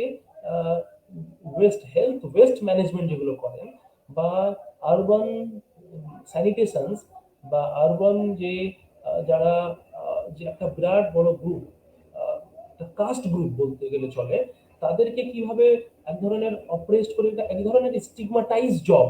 তো যার ফলে এই স্বচ্ছ ভারত মিশন, অফকোর্স এটার একটা বিরাট একটা ইম্প্যাক্ট আছে আমাদের দেশে। একটা সময় ল্যাট্রিনের যে সমস্যা, টয়লেটের যে সমস্যা ছিল, সেই সমস্যাটা তো অনেকটা কমেছে। হয়তো 20 বছর আগে আমরা দেখতাম যেভাবে মাঠে রাস্তায় যে, মলমূত্র ত্যাগ করা, সেখান থেকে হয়তো এখন অনেকটা কমেছে, এটা নিয়ে অস্বীকার করার জায়গা নেই। কিন্তু এটাও প্রশ্ন যে আহ, আমরা যদি আহ, এই হেলথ ইনইকুয়ালিটির প্রশ্নটা যদি আরো একটু ডিপলি দেখি, এই ধরনের স্কিলস গুলো বাহ্যিকভাবে হয়তো অনেকটা বেটার মনে হলেও, এটা যে অনেক হিউজলি আমাদের সোসাইটিকে চেঞ্জ করে দিচ্ছে বা পরিবর্তন করছে, সেটা কিন্তু খুব বেশি দেখতে পাওয়া যায় না। এটার সঙ্গে একটা কাস্ট বায়াস, কাস্ট প্রিজুডিস কিন্তু আমরা লক্ষ্য করে থাকি। তো তবে তাহলেও ইন জেনারেল, এটা শুধু স্বচ্ছ ভারত মিশন বলে নয়, ইন জেনারেল লাস্ট 20 ইয়ার্সে টয়লেটস এর ক্ষেত্রে এটা কিন্তু ইন্ডিয়া অনেকটা ডেভেলপ করেছে আর কি। Thank you sir. পরবর্তী প্রশ্ন স্যার। ও, ছাত্রছাত্রী হিসাবে ডেমোক্রেসির যে ক্রাইসিস, সেই ডেমোক্রেসির ক্রাইসিসটা সবচেয়ে বেশি প্রতিফলন হয় শিক্ষা প্রতিষ্ঠানে। কারণ শিক্ষা প্রতিষ্ঠান হচ্ছে খুব সহজ আক্রমণের জায়গা। মানে আহ, শিক্ষা প্রতিষ্ঠান কোনো ক্ষেত্রেই, সেটা আমাদের দেশের মধ্যে অন্য অন্য যে ইনস্টিটিউশনস গুলো আছে, শিক্ষা বরাদ্দ কমে যাওয়া, শিক্ষা প্রতিষ্ঠানকে প্রায়োরিটি লিস্টে না রাখা, এটা আমরা দেখেছি আমাদের শুধু দেশে নয়, সারা পৃথিবীর একটা বড় অংশ, প্লাস আমাদের দেশ এবং আমাদের রাজ্যেও আমরা দেখিয়েছি যে কিভাবে education sector least priority sector. I am sorry to say যে আমরা দেখছি যে কিভাবে আহ, আহ, এখন দেখবেন আগামী দিনে স্কলারশিপ ফেলোশিপ বলে কোনো কনসেপ্ট থাকবে না। পড়াশোনা করতে হবে, ব্যাংক রেডি আছে, ইউনিভার্সিটিতে যাও, একটা ইউনিভার্সিটি কাউন্টার থাকবে, একটা ব্যাংকের কাউন্টার থাকবে। ইউনিভার্সিটি ফর্ম ফিল আপ করে রেখে দেবে, ওই যে ওই অ্যাক্সিস ব্যাংক, ওটা ওই ব্যাংক, ওটা অমুক ব্যাংক, ওই ব্যাংকে যাও, লোন নাও, পড়াশোনা করো। তো এডুকেশন অ্যাজ আ public good right two education, এই যে এডুকেশনের যে ফিলসফি ছিল, যে এডুকেশন এটা একটা সরকারি এডুকেশন, ফ্রি এডুকেশন। আজ পৃথিবীর ইউরোপিয়ান কান্ট্রি বা স্ক্যান্ডিনেভিয়ান কান্ট্রি গুলো আজ এই জায়গায় পৌঁছেছে কিভাবে? তাদের গ্রোথ আমাদের মতো এত হিউজ গ্রোথ নয় যে আমাদের ডাবল ডিজিট কাজ করছিল কোনো সময়। আমাদের মতো সেখানে কি হচ্ছে, একটা বেসিক এক্সপেন্ডিচার রয়েছে অন এডুকেশন এন্ড হেলথে। তো জার্মানিতে এডুকেশন ইজ ফ্রি। তো can't be think of a quality education, free quality education? এই ডিবেটটার একটা বড় অংশের ছাত্রছাত্রীদের মধ্যে আসলে, এটা তো মানে কি বলবো, একটা গাছ যেমন ভিতর থেকে ঘুণ লেগে যায় না, কাঠগুলো ঘুণ লেগে গেলে বাইরে যতই আমরা পলিশ করছি, মায়ের চকচক লাগছে, কিন্তু ভিতরে ঘুণ লেগে গেছে।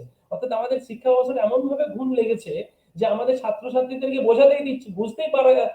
অথচ এখন ওই ছাত্রছাত্রীরাই এখন important face, in the sense তারাই হয়তো কিছুটা প্রতিবাদের মুখ। কিন্তু তারপরেও একটা বৃহৎ সংখ্যক ছাত্রছাত্রীরা, তাদের কিন্তু ওটা বুঝতেই দেওয়া হচ্ছে না যে কিভাবে তাদেরকে এই সিস্টেম থেকে আস্তে আস্তে আস্তে আস্তে ডিসক্রিমিনেট করে দেওয়া হচ্ছে। এডুকেশনের বাজেট দেখলে বোঝা যায়।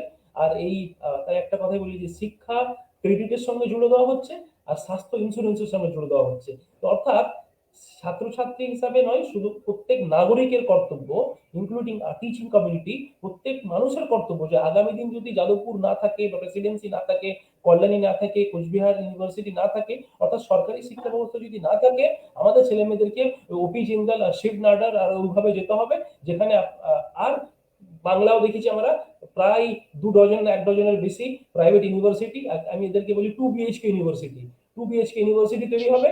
আর এখন তো যেভাবে ডিজিটাল যুগ হচ্ছে, কোনো বিএইচকে লাগবে না, শুধু একটা ভালো ওয়েবসাইট থাকবে, আর অনলাইনে ডিগ্রি হবে, অনলাইনে পড়াশোনা হবে, অনলাইনে সবকিছু হবে, অনলাইনে কনভোকেশন হবে, আর শুধু টাকাটা দিয়ে যেতে হবে। তো এটার বিরুদ্ধে আমার মনে হয় খোলা প্রত্যেকটি ভারতবর্ষের নাগরিককে সংবিধানকে রিক্লেম করার সময় এসেছে, যে আমরা শিক্ষা স্বাস্থ্য কোনো মতেই মানুষের নাগালের বাইরে হতে দেবো না, এটাকে কমার্শিয়াল পণ্য হিসাবে আমরা ইউজ করবো না। এডুকেশন ইজ নট গুডস, যেটা কিনা সেলফ, এটা বিক্রির জন্য, বাজারে বিক্রির জন্য নয়। এডুকেশনের সঙ্গে একটা ভ্যালুস জড়িয়ে আছে, এডুকেশনের সঙ্গে একটা ইমানসিপেটরি আন্ডারস্ট্যান্ডিং, কনস্টিটিউশনাল ভিশন জড়িয়ে আছে।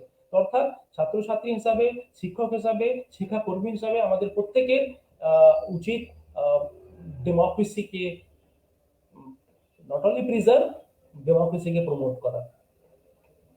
Thank you sir. স্যার অনেক প্রশ্ন আছে, একটু তার মানে আপনার যদি সময়ের অসুবিধা না থাকে তো আমরা অনেক প্রশ্ন নেবো আর কি।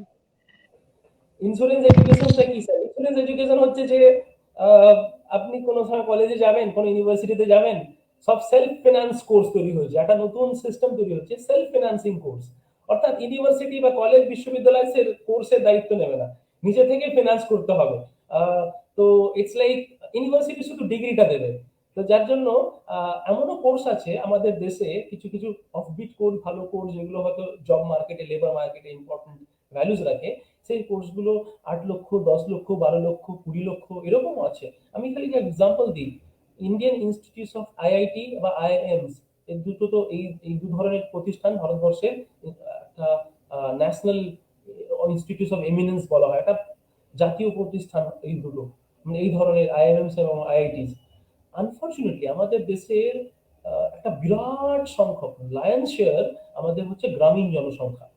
তো একটা প্রাইভেট গবেষণায় দেখা যাচ্ছে, মানে প্রাইভেট ইন দ্য সেন্স কিছু ব্যক্তিগত গবেষণাপত্রে স্কলার্সরা লিখছেন যে কোনো কোনো স্টুডেন্টের ক্লাস 1 থেকে ক্লাস 12 পর্যন্ত, অর্থাৎ হায়ার সেকেন্ডারি পর্যন্ত, যদি সে গ্রামীণ শিক্ষা ব্যবস্থায় শিক্ষিত পড়াশোনা করে, তার আইআইটি এবং আইআইএমস এর আন্ডার গ্রাজুয়েট লেভেলে, অর্থাৎ বিটেক, বিবিএ, এই ধরনের আন্ডার গ্রাজুয়েট লেভেলের আইআইটি এবং আইএমএমস এ এন্ট্রি করার, চান্স পাওয়ার সুযোগ লেস দ্যান 1%। খুব ভালো করে আমি আমি আমি আমি কিন্তু আমার ঠাকুমার ঝুলির গল্প নয়, এটা অ্যাবসলিউটলি সিরিয়াস একটা বিষয়। গ্রামীণ ভারতের ছাত্রছাত্রীরা, তাদের ক্লাস 1 থেকে 12 পর্যন্ত যদি সম্পূর্ণ শিক্ষাটা যদি গ্রামীণ শিক্ষা ব্যবস্থায় হয়ে থাকে, গ্রামীণ সরকারি শিক্ষা ব্যবস্থা যদি হয়ে থাকে, তার পসিবিলিটিস আইআইটিতে আন্ডার গ্রাজুয়েট কোর্সে জয়েন করার পসিবিলিটিস থাকে লেস দ্যান 1%। হ্যাঁ, তার মানে অনেকেই গ্রাম থেকে পড়াশোনা করে শহরে কোনো একটা কোচিং নিয়েছে, কোটায় গেছে, কোটা মানে রাজস্থানের কোটা, কোনো একটা আলাদা আকাশে গেছে, বা কিছু একটা করতে হয়েছে তাকে। তো তো প্রশ্ন হচ্ছে যে এটা থেকে বোঝা যায় যে একটা ন্যাশনাল ইনস্টিটিউশনস, সেখানে একটা সমাজের 80% বেশি মানুষ সেটাতে পার্টিসিপেটই করতে পারছে না। তো হোয়াট কাইন্ড অফ ইনক্লুসিভ, কি ধরনের ইনক্লুসিভ ইনস্টিটিউশনস আমরা বিল্ড আপ করছি, সেটা আমার আমার মনে হয় আপনারা প্রত্যেকেই বিচক্ষণ মানুষ, সেটাতেই বুঝতে পারছেন। অবশ্যই স্যার।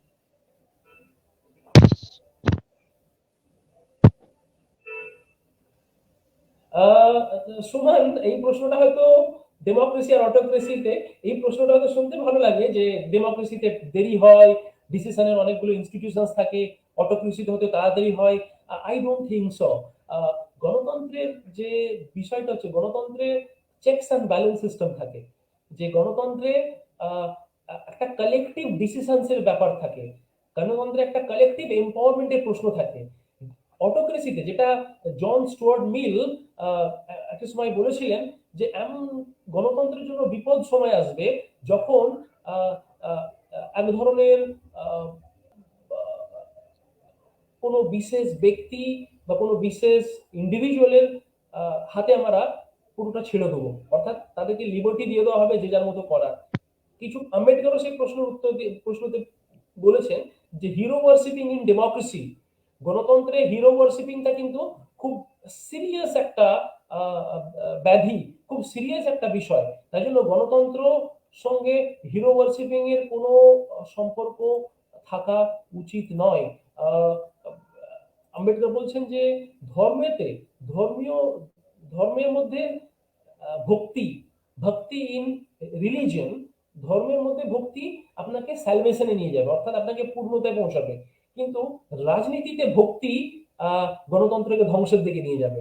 তো পলিটিক্সে ভক্তি আহ, আহ, আর পলিটিক্সে ইন্ডিভিজুয়াল হিরো ওয়ার্শিপিং, কোনো ব্যক্তির হিরো ওয়ার্শিপিং গণতন্ত্রের জন্য বিপজ্জনক। কারণ গণতন্ত্র কোনো কোনো ব্যক্তির ওয়ার্শিপিংকে, ব্যক্তি কেন্দ্রিক ইমেজকে, যেটা আমরা আমাদের দেশেও দেখছি, রাজ্যতেও দেখছি, যে কিভাবে ইনস্টিটিউশন গুলো উইক হয়ে যাচ্ছে। আহ, একটা সময় আমরা জানতাম কৃষিমন্ত্রী অমুক, স্বাস্থ্যমন্ত্রী অমুক, ফিনান্স মন্ত্রী, এখন আমার অনেকটা ভুলেই যায় কে কোন মন্ত্রী, মনে হয় যেন একজন দুজন ব্যক্তি সবকিছু দেখছে। তো it's a bad signal for democracy, গণতন্ত্রের জন্য একটা এটা ব্যাড সিগন্যাল। আর যার জন্য আমাদের রিসার্চও দেখা গেছে যে ডেমোক্রেসি যত বেশি ইনক্লুসিভ ছিল, ইউপিএ 1 2004 থেকে 2009, এই টাইমটা ছিল লাস্ট 30 ইয়ার্স এর সবচেয়ে progressive time, going beyond the political ideology. কারণ ওই জন্য ছিল ইম্পর্টেন্ট, কারণ ওটা একটা কোয়ালিশনস গভর্নমেন্ট ছিল। তো কাশিরাম এক জায়গায় বলছেন যে মজবুর সরকার আর মজবুত সরকার, ইউনো, যেখানে জোট যখন যত বেশি থাকবে, সে সেখানে চেকস অ্যান্ড ব্যালেন্স তত ভালো থাকবে। যত বেশি স্টেক হোল্ডার্স বা যত বেশি পার্টিসিপেট করবে মানুষ বা বিভিন্ন গ্রুপের মানুষ, সেই সিস্টেম তত রোবাস্ট হবে। তারপরে 5 বছর আছে, ইলেকশন আছে, যদি মনে হয় যে না এই সরকার ঠিক নয়, we have time to change. কিন্তু গণতন্ত্র আহ, আহ, আহ, অনেক অনেক ইম্পর্টেন্ট।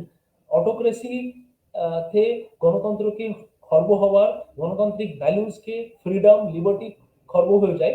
তাই গণতন্ত্র সেটাকে রোখে, গণতন্ত্র কোনো সময় লিবার্টি, ইকুয়ালিটি, ফ্র্যাটার্নিটিকে খর্ব হতে দেয় না। তাই জন্য গণতন্ত্রের বিকল্প অটোক্রেসি নয়, গণতন্ত্রের বিকল্প আরো ভালো ইনক্লুসিভ গণতন্ত্র, আরো বেশি রোবাস্ট গণতন্ত্র, যেখানে মানুষের পার্টিসিপেশন, গ্রুপ পার্টিসিপেশন আরো বেশি হবে, আরো ভালো হবে। তো অর্থাৎ চাইনার ডেভেলপমেন্ট হওয়ার অনেক আলাদা প্রশ্ন, কারণ তার সোসাইটি নেচার আলাদা, তাদের পলিটিক্যাল ইকোনমি আলাদা। আমাদের দেশের একটা বিউটি হচ্ছে যে আমাদের দেশে অনেক diverse, like we have huge diversity, আমাদের এত ডাইভার্স দেশ।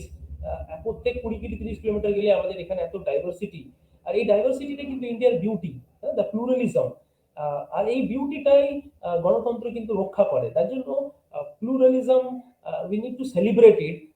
এই জন্য মধ্যবিত্ত অনেক সময় মানুষরা বলেন যে আমাদেরকে এক ধরনের মিলিটারিস্টিক ইয়ে দরকার, একদম এক ডিসিশন হবে, এই দেশ চালাতে ভাবে পারা যাবে না, অটোক্রেসি দরকার। কিন্তু ওটা বলতে ভালো লাগে, কিন্তু যারা এই অত্যাচার দেখেছেন, অটোক্রেসির অত্যাচার, তাদের তাদের কাছে যদি জানা যায়, সেটা তাদের অভিজ্ঞতা খুবই ভয়ানক অভিজ্ঞতা। অতএব এটাই সুমন, আপনাকে বলবো যে গণতন্ত্রকে আরো কিভাবে রোবাস্ট করা যায়, আরো কিভাবে ইনক্লুসিভ করা যায়, আরো কিভাবে অ্যাকাউন্টেবল করা যায়, আরো কিভাবে এগিয়ে নিয়ে যাওয়া যায়, সেইগুলো গণতন্ত্র, সেই উত্তর গণতন্ত্রের মধ্যেই রয়েছে, অটোক্রেসিতে সেই উত্তরগুলো নেই।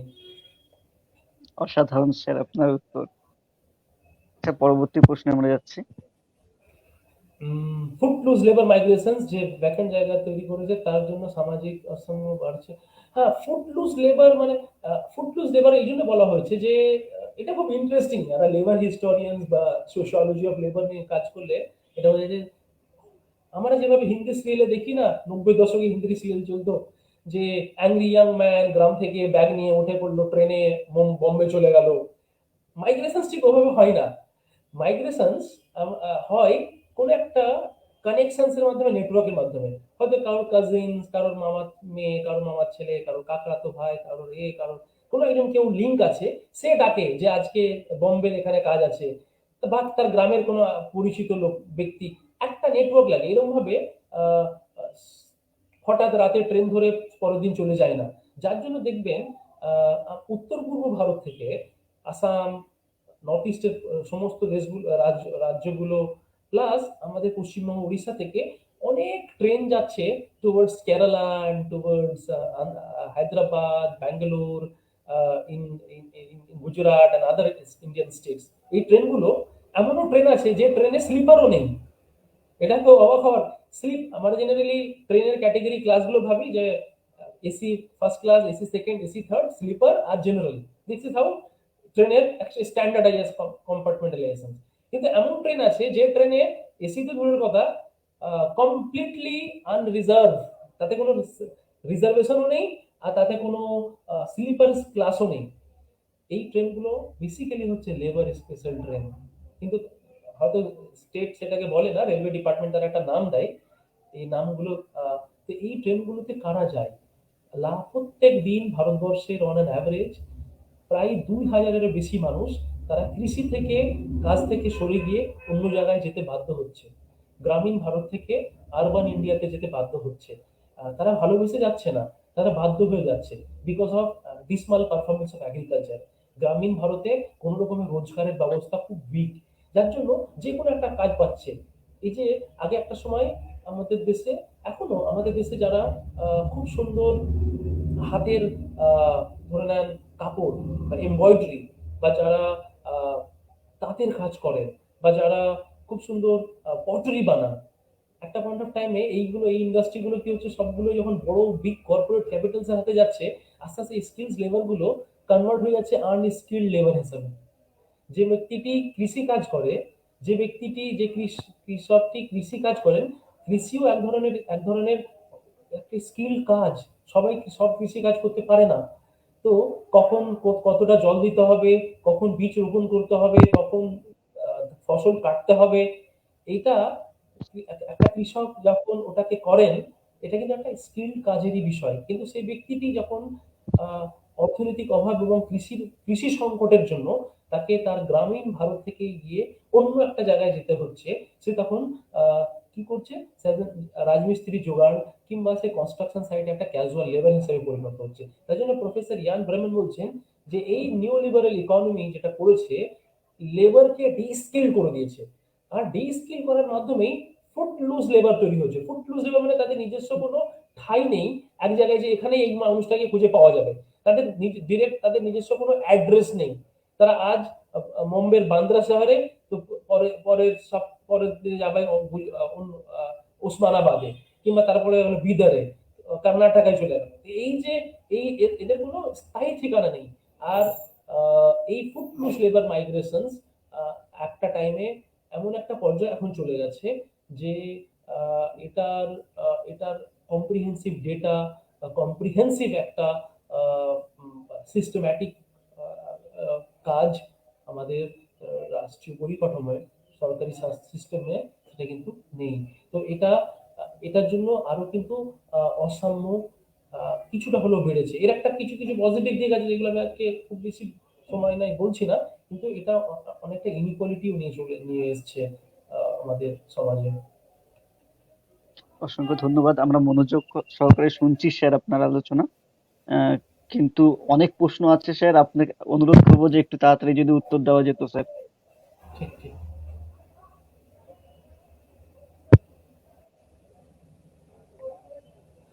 This is Aditi, this is an important প্রশ্ন যে এরকম একটা ইনস্টিটিউশনসে সেখানেও দেখছি যে এসসি এসটি ওবিসি দের যে নিয়োগের ক্ষেত্রে বা ইন্টারভিউ ক্ষেত্রে এটা শুধু জেএনইউতে না, এটা অনেক জায়গায় আছে।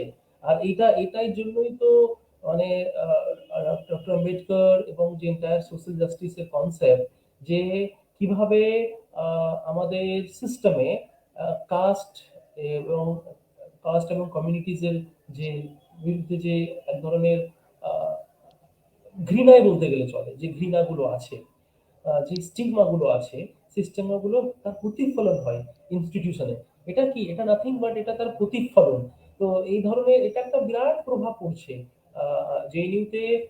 জেএনইউ নয়, সারা ভারতের অন্য জায়গায়ও জেএনইউতে যেগুলো বোঝা যাচ্ছে বলে এটা আন্দোলন হচ্ছে যে আহ, একটা ছাত্রছাত্রী একটা বড় অংশ গ্রুপ তারা আন্দোলন করছেন এটার বিরুদ্ধে।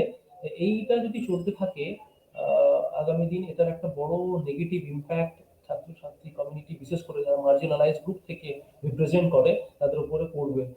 এটা দেখুন, এটা একটা খুব ইন্টারেস্টিং বিষয়। বিষয় মানে হচ্ছে যে uh, if you don't understand যে journey of a dalit uh, uh, student or journey of a Adivasi student, একটা আদিবাসী ছেলে বা আদিবাসী মেয়ের আহ, যাওয়া একটা ইনস্টিটিউশনে, তার যে স্ট্রাগলের লাইফ, তার যে কষ্টের লাইফ, ইনস্টিটিউশন সেটাকে বুঝতেই পারে না। ইনস্টিটিউশনসের সেই সেন্সিটিভিটি নেই। ইনস্টিটিউশনে যারা, ইনস্টিটিউশন তো ইটকাটের ইনস্টিটিউশন, মানে যারা ওখানে বসেন, সেই সেন্সিটিভিটিটাই নেই। হয়তো আমি সকলকে বলছি না যে তারা ইনসেন্সিটিভ, কিন্তু একটা বড় অংশের কমিউনিটি, একাডেমিক কমিউনিটি, তারা এই সেন্সিটিভিটি নেই যে একটা আহ, আহ, আহ, আহ, পাহাড় থেকে বা জঙ্গল থেকে বা একটা প্রত্যন্ত প্রান্তিক স্টুডেন্ট ফ্রম মার্জিনালাইজ কমিউনিটি, তাদের কাছে ইউনিভার্সিটি যাওয়াটাই একটা যে বড় জার্নি, সে জার্নিটা কিভাবে রিকগনাইজ করতে হয় সেটার কোনো প্রসেসই আমাদের কাছে নেই। একটা সময় জেএনইউর প্রোগ্রেসিভ অ্যাডমিশনস পলিসি আছে বলেই জেএনইউতে তাও কিছুটা ইনক্লুসিভ আমরা দেখতে পাই। অল্প পয়সায় আহ, পড়াশোনা, deprivation point for different deprived communities, deprivation point for female student, deprivation point for quartile district, যারা ব্যাকওয়ার্ড ডিস্ট্রিক্ট থেকে আসছে। এটার ফলে কিছুটা ইনক্লুসিভ হয়েছে জেএনইউ। কিন্তু আবার এটাও দেখা যাচ্ছে যে আমাদের শিক্ষা প্রতিষ্ঠানগুলোতে একটা এক ধরনের আহ, একটা একটা হাইরার্কি অপারেটস করে, both in minds and also in institutional practices, যে যেখানে যার বলি হয়, যার ডিরেক্টলি আঘাত করে একটা বড় সংখ্যক স্টুডেন্টস গ্রুপ যারা মার্জিনালাইজ কমিউনিটি থেকে বিলং করে। তো এটা মোটেও আহ, সুস্বাস্থ্যকর শিক্ষা ব্যবস্থার জন্য নয়, রাদার এটা শিক্ষা ব্যবস্থার জন্য ক্ষতিকর।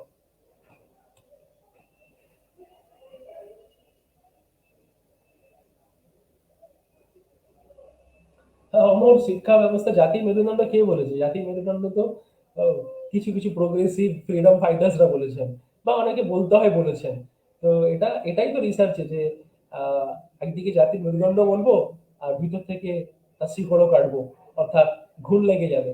তো আহ, এটা খুবই, এটার জন্য তো কোনো ওয়ান সিঙ্গেল সেন্টেন্সের সলিউশনস নয়, এটা একটা কমপ্লেক্স বিষয়। আহ, আর এটা মুভমেন্টেরও বিষয়।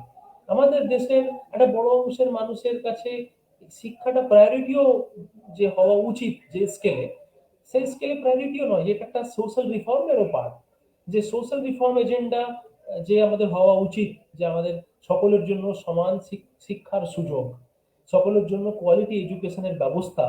এটার একটা কোনো মুভমেন্ট নেই। এটা কি হচ্ছে, যাদের কাছে টাকা আছে তারা তাদের মতো করে শিক্ষা প্রতিষ্ঠানে যাচ্ছে, যাদের কাছে টাকা নাই, গরিব মানুষ, তাদেরকে লেখাপড়া শিখতে হবে, যাও বাবা সরকারি স্কুলে যতটা পড়ানো হয় পড়াবে, তারপর থেকে ড্রপ আউট হয়ে যাবে।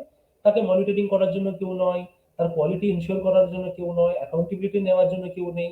তো যার ফলে এটা একটা হজারোলভ সিচুয়েশন তৈরি হয়েছে। তো যার ফলে এই ব্যয়টা তখনই হবে যখন আপামর সাধারণ মানুষ, middle class including middle class, তারা সকলে মিলেই একটা ইউনিভার্সাল হেলথ কেয়ার এবং ইউনিভার্সাল এডুকেশন ব্যবস্থার কথা বলবে, যে শিক্ষা ব্যবস্থায় সে প্রত্যেক শ্রেণীর প্রত্যেক সম্প্রদায়ের প্রত্যেক গোষ্ঠীর মানুষ একই শিক্ষা ব্যবস্থায় একই পাবলিক ইনস্টিটিউশনাল ইনফ্রাস্ট্রাকচারে শিক্ষা ব্যবস্থা যদি যতক্ষণ পর্যন্ত না আসে, এটা আলাদাভাবে করা খুব ডিফিকাল্ট কাজ। যার জন্য এডুকেশন ফর পুয়ার আর health for poor might lead to poor health and poor education.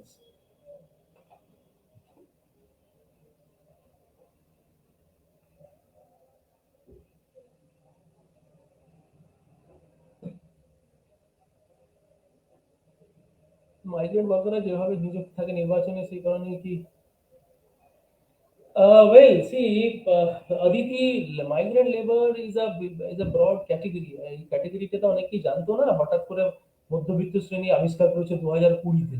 তার আগে এটা কি কি খায় না মাখে এটা অনেকেই জানতো না, আমাদের মিডিয়াতেও কোনো ফুল টাইম কোনো এটা নিয়ে চর্চাও ছিল না। তো যাক, সামহাও সোশ্যাল মিডিয়া বা অল্টারনেটিভ মিডিয়ার দৌলতে আমরা দেখেছি যে অ্যাটলিস্ট মাইগ্রেন্ট লেবার নিয়ে কিছুটা মিডিল ক্লাসের একটা মোরালি একটুখানি জেগেছে। তো এটা ঠিক যে মাইগ্রেন্ট ওয়ার্কাররা সেভাবে নির্বাচনে থাকে না, কিন্তু আবার এটাও ঠিক যে গরিব মানুষরা তাদের মধ্যে একটা মাইগ্রেন্ট ওয়ার্কাররাই তো বেশি পড়ে। প্রফেসর জাভেদ আলমের খুব একটা ভালো বই আছে, হু ওয়ান্টস ডেমোক্রেসি বলে, এবং ইলেকশনসের ডেটাও সেটাই প্রমাণ করছে যে নির্বাচনে ভোট যারা দেয় তাদের বেশিরভাগ মানুষই কিন্তু গরিব মানুষ থাকেন। তার মধ্যে আদিবাসী, দলিত, মুসলিম এবং আলাদা অন্যান্য মার্জিনালাইজ গ্রুপ, তারাই কিন্তু বেশি ভোট দেয়। তো অতএব মাইগ্রেন্ট ওয়ার্কাররা কিন্তু সেইভাবে নির্বাচনের অ্যাক্টিভলি থাকতে পারে না। অ্যাক্টিভলি কি করে থাকবে? একটা ইলেকশন করতে গেলে যে কোটি কোটি টাকা খরচা হয়, একটা সাধারণ মাইগ্রেন্ট ওয়ার্কার তো দূরের কথা, এবং একটা সাধারণ ফর্মাল ওয়ার্কার্স বা ইভেন কোনো সরকারি কর্মীর পক্ষেও নির্বাচন করানো পসিবল নয় যদি তার কাছে পলিটিক্যাল ফিনান্স না থাকে। অর্থাৎ ডেমোক্রেসির যেভাবে আমরা ইলেকটোরাল ডেমোক্রেসির দিকে নিয়ে চলে গেছি, যে আগামী দিনে আহ, তারাই ইলেকশনসে পার্টিসিপেট করতে পারবে যাদের কাছে হিউজ ইন্ডাস্ট্রির ব্যাকআপ আছে, যাদের কাছে একটা হিউজ একটা টাকা পয়সার ব্যাকআপ আছে, তারা ইলেকশনে পার্টিসিপেট করতে পারে। যার ফলে ইলেকশন অনেক কস্টলি হয়ে গেছে। আমি একটা তথ্য দিলে আপনারা পরিষ্কার বুঝতে পারবেন। 1960, 70, 80-এ পার্লামেন্টে যে আমরা যদি দেখি, পার্লামেন্টে একটা বড় অংশের মানুষ তারা অ্যাটলিস্ট লাস্ট 20 বছর 30 বছর আগে আমরা দেখতে পেতাম যে কিছু মানুষ আছে যারা একদম সমাজের সোশো ইকোনমিক্যালি উইক। কিন্তু লাস্ট 10, 15, 20 ইয়ার্সে যখন থেকে আমরা দেখছি ওই অ্যাফিডেভিট, সেলফ ডিক্লেয়ার্ড অ্যাফিডেভিট করতে হয় যে আমার কত ওয়েলথ আছে, কত এলআইসি, কটা এলআইসি আছে, কটা প্লট আছে, কত জমি আছে, কত ব্যাংকের কত রাখা আছে, এইগুলো যখন তারা সেলফ ডিক্লেয়ার করছে, আমাদের দেখা যাচ্ছে যে 90% এর close to 90% all are crorepatis. তো যার ফলে পুরো পার্লামেন্টের member of parliament, with due respect, যে সেখানে কিভাবে একজন মাইগ্রেন্ট ওয়ার্কার, আমরা কোনোদিন ভাবতেই পারবো না যে একটা চা বাগানের শ্রমিক বা কোনো মাইগ্রেন্ট ওয়ার্কার বা কোনো একজন মহিলা, কোনো ব্যক্তি, সে পার্লামেন্টে নির্বাচিত হয়ে যেতে পারবে। তার ফলে এই ধরনের ইলেকট্রাল কস্ট যেভাবে বেড়েছে, এই কস্টটাও ডেমোক্রেসির ভ্যালুসকে এক ধরনের ডিমিনিশ করেছে, এক ধরনের উইক করে দিয়েছে। অর্থাৎ গরিব মানুষ, উইক কমিউনিটিস, মার্জিনালাইজ কমিউনিটিস, তাদের পক্ষে ইলেকশনে অ্যাক্টিভলি পার্টিসিপেট করাটা এক ধরনের কষ্টকর এবং একটা টাফ জিনিস হয়ে দাঁড়াচ্ছে, which is also very bad signal and bad symptoms for democracy.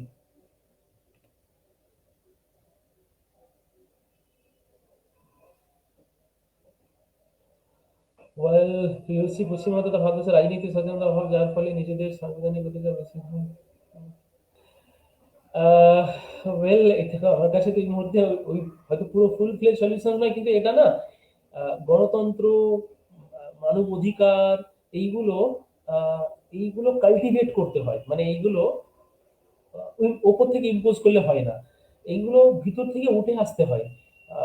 যে যে মুভমেন্ট গুলো, এটা এটা কি হয়, এটার সঙ্গে একটা সামাজিক চিন্তা ভাবনা, একটা সামাজিক ইমাজিনেশনস এটার সঙ্গে জড়িয়ে। আমি কিভাবে ইমাজিন করছি আমার দেশকে, আমি কিভাবে ইমাজিন করছি আমার সোসাইটিকে, এই ইমাজিনেশনসটা যতক্ষণ পর্যন্ত আহ, এক ধরনের ইনক্লুসিভ ইমাজিনেশনস না হবে, অর্থাৎ এক ধরনের, এটা একটা অ্যান্টি কাস্ট ইমাজিনেশনস হবে, এটা একটা জেন্ডার জাস্ট ইমাজিনেশনস হবে, এটা একটা অ্যান্টি ডিসক্রিমিনেটরি ইমাজিনেশনস হবে, অর্থাৎ যে সোসাইটিতে আমি প্রত্যেক মানুষের ইকুয়াল ভ্যালুজ হিসাবে যতক্ষণ পর্যন্ত না দেখবো, এই মুভমেন্টটা ভিতর থেকে উঠে আসবে না।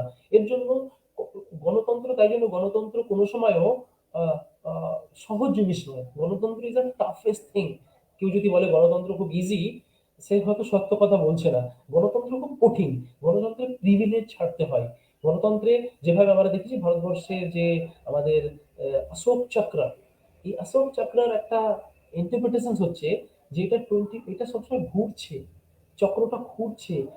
রবীন্দ্রনাথেরও সেই কবিতা ছিল না যে কি আমরা যাকে হাত টেনে পিছনে নেমেছি, তারাও কোনো সময় তোমাকে টেনে পিছনে নিচে নিচে নামাবে। অর্থাৎ এই চক্র, অর্থাৎ কাউকে প্রিভিলেজ ছাড়তে হয়, আবার আন্ডার প্রিভিলেজ উপরে আসে। এটা যতক্ষণ পর্যন্ত আমাদের দেশে না হচ্ছে, টেকনিক্যালি, ইমাজিনেশনে, আমাদের পলিটিক্সে এবং ওভারঅল সোশ্যাল মুভমেন্টে, ততক্ষণ পর্যন্ত আমাদের মনে হয় এই মানবাধিকারের যে চেতনা, গণতন্ত্রের যে চেতনা, এই চেতনাগুলো আসবে না। তাই জন্য এই চেতনাগুলোকে কাল্টিভেট করতে হয়। যেভাবে আমরা একটা একটা বাচ্চা, সেই যখন মানুষ করতে হয়, একটা সোসাইটি তাকে মানুষ করে, একটা সমাজ, একটা পরিবার তাকে মানুষ করে, সেই বাচ্চাটা মানুষ যখন হয়, তাকে একটা অনেক টাইম লাগে, এটা কাল্টিভেট করতে হয়। ঠিক গণতন্ত্রকেও আহ, আহ, যেটা আম্বেদকরও বলেছেন যে কনস্টিটিউশনাল মোরালিটি বা ডেমোক্রেসিকে কাল্টিভেট করতে লাগে। সেখানে কি অনেক জিনিস, অনেক এফোর্টস দিতে লাগে। যে না, আমরা এমন একটা সমাজ ব্যবস্থা বানাবো, যে সমস্ত ব্যবস্থাতে একটা ভালো স্টুডেন্ট বা একজন একটা কোনো মানুষকে আহ, শুধুমাত্র অর্থের অভাবের জন্য সে একটা লেখাপড়া করতে পারবে না, শুধুমাত্র অর্থের অভাবের জন্য সে স্বাস্থ্য ব্যবস্থায় চিকিৎসা করতে পারবে না। আমরা প্রতিনিয়ত শুনি যে আমাদের কত মানুষ আজ তার প্রাণ চলে যাচ্ছে, তারা পড়াশোনা করতে পারছে না, তারা তাদের বেসিক যে হিউম্যান লাইফ লিড করতে গেলে, যে বেসিক ডিগনিফাইড লাইফ করতে গেলে যে বেসিক অ্যামিনিটিস গুলো দরকার, সেইগুলো নেই। তারপরেও আমাদের যে বিবেক, আমাদের যে আমাদের যে মন, আমাদের যে রাজনৈতিক দর্শন, সেটা কোনো সময় সেটাকে খুব বেশি প্রভাবিত করতে পারে না। আমার মনে হয় এটা একটা স্ট্রং ফিলিংস এরও জায়গা, যে আমি আমার সমাজকে, আমি আমার দেশকে, যে দেশ দীর্ঘ অ্যান্টি কলোনিয়াল মুভমেন্টের মাধ্যমে একটা একটা দেশ তৈরি হয়েছে, সেই দেশকে আমরা কিভাবে দেখব। আর এই দেশে, যে দেশে একটা ব্যক্তির ঘন্টায় 90 কোটি টাকা রোজগার হবে, আর একটা ব্যক্তির এক মাসে 3,000 টাকা রোজগার হবে, সেই দেশ কোনো সময়ও একটা ভালো দেশ হতে পারে না। মানে ভালো দেশের সিগন্যাল সিমটম হতে পারে না। আমি বলছি না যে সকলের একদম সমান থাকবে, এটা হয়তো হবে না, সোসাইটি এত কমপ্লেক্স। কিন্তু অ্যাটলিস্ট বেসিক একটা ইনফ্রাস্ট্রাকচার, বেসিক একটা access, health care, education, employment, একটা বেসিক হিউম্যান রাইটস, সেটা যাতে থাকে, যাতে করে মানুষ একটা ইকুয়াল অপরচুনিটি পায়, অ্যাটলিস্ট সেই জায়গাটা ক্রিয়েট করতে হবে। অর্থাৎ অসাম্য আমাদের গণতন্ত্রকে ভিতর থেকে, গণতন্ত্রের বাহ্যিকভাবে যেভাবে নষ্ট করছে করছে, গণতন্ত্রের ভিতর থেকে গণতন্ত্রকে খর্ব করছে আর কি।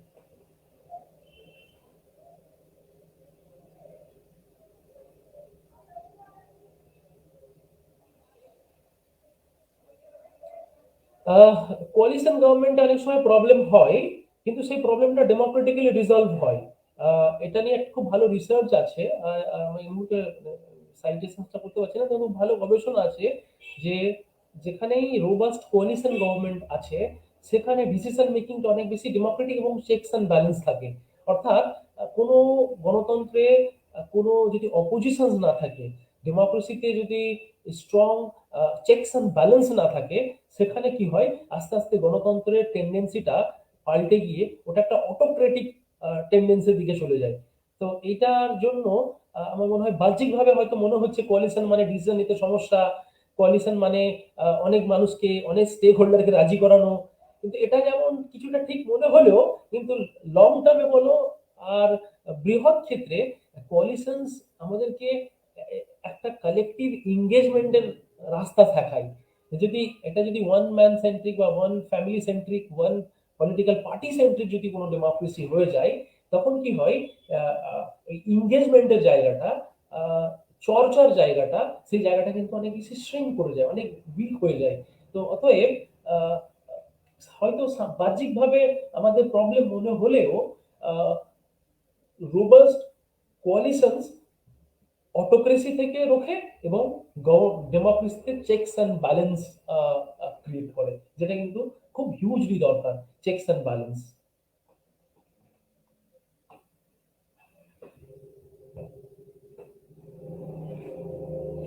ওইদুল, এটা তো সাচের কমিটি রিপোর্ট 2006 পরিষ্কারভাবে, পরবর্তীতে রঙ্গনাথ মিশ্রা কমিশন 2007, তার আগে ইকুয়াল অপরচুনিটি কমিশন, তার আগে ডাইভার্সিটি ইন্ডেক্স রিপোর্ট, তারপরে post Sachar evaluation committee by professor Kundu, তারপরে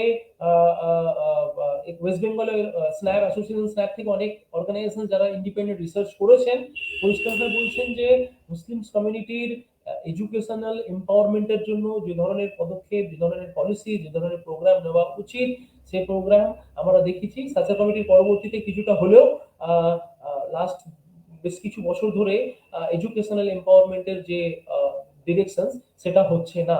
তো এটা একটা একটা একটা বিরাট একটা ইম্পর্টেন্ট প্রশ্ন, যে একটা বৃহৎ কমিউনিটিকে শিক্ষা ব্যবস্থা থেকে যদি বাদ রাখা হয় বা শিক্ষা ব্যবস্থার সিস্টেম থেকে যদি এক্সক্লুশন থাকে, বঞ্চনা থাকে, তাহলে কিন্তু সামগ্রিকভাবে দেশ এবং সমাজ উন্নত হতে পারে না।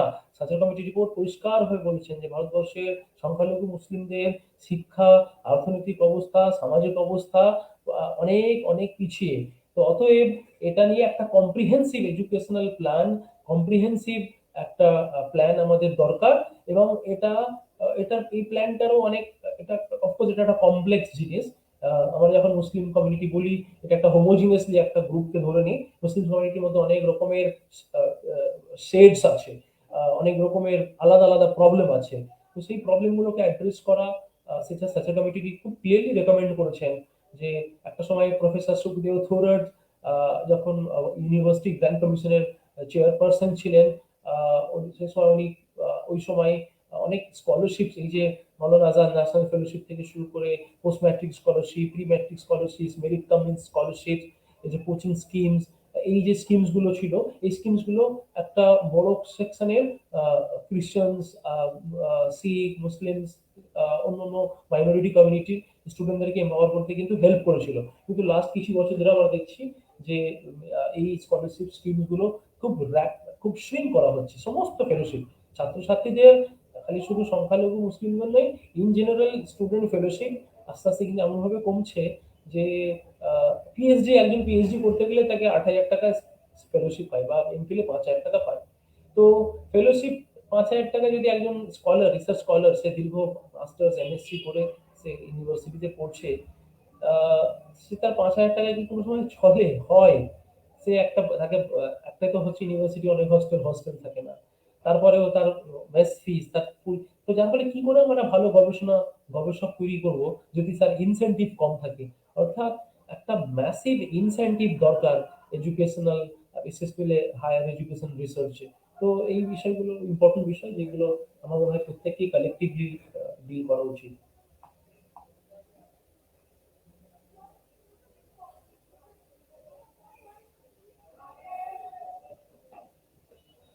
Well, fourth pillar, which call media as a real estate, media fourth estate থেকে একটা সময় রিয়েল এস্টেটে কনভার্ট হয়ে গেছে। তো দিস ইজ ভেরি ইম্পর্টেন্ট প্রশ্ন, যে অফকোর্স কিছু মিডিয়া হাউস হয়তো বা কিছু গ্রুপস আছেন, তারা still they are there, but in general we see মিডিয়ার অবস্থা খুবই খারাপ। কোনো সময় অন্যদিন সুযোগ হলে বলবো যে কিভাবে ইনইকুয়ালিটি ইন মিডিয়ার যে স্পেস গুলো কিভাবে অ্যাবসলিউটলি কম্প্রোমাইজ হয়ে গেছে। যে কিছু মিডিয়া হাউস, পুরো মিডিয়া গ্রুপকে, কিছু মিডিয়া হাউস, এখন তো মিডিয়া হাউস বলা হয়, আগে একটা ইন্ডিপেন্ডেন্ট রিপোর্টার থাকতো, তাদের নিজস্ব একটা জার্নালিজমের একটা আলাদা ভিশনস থাকতো।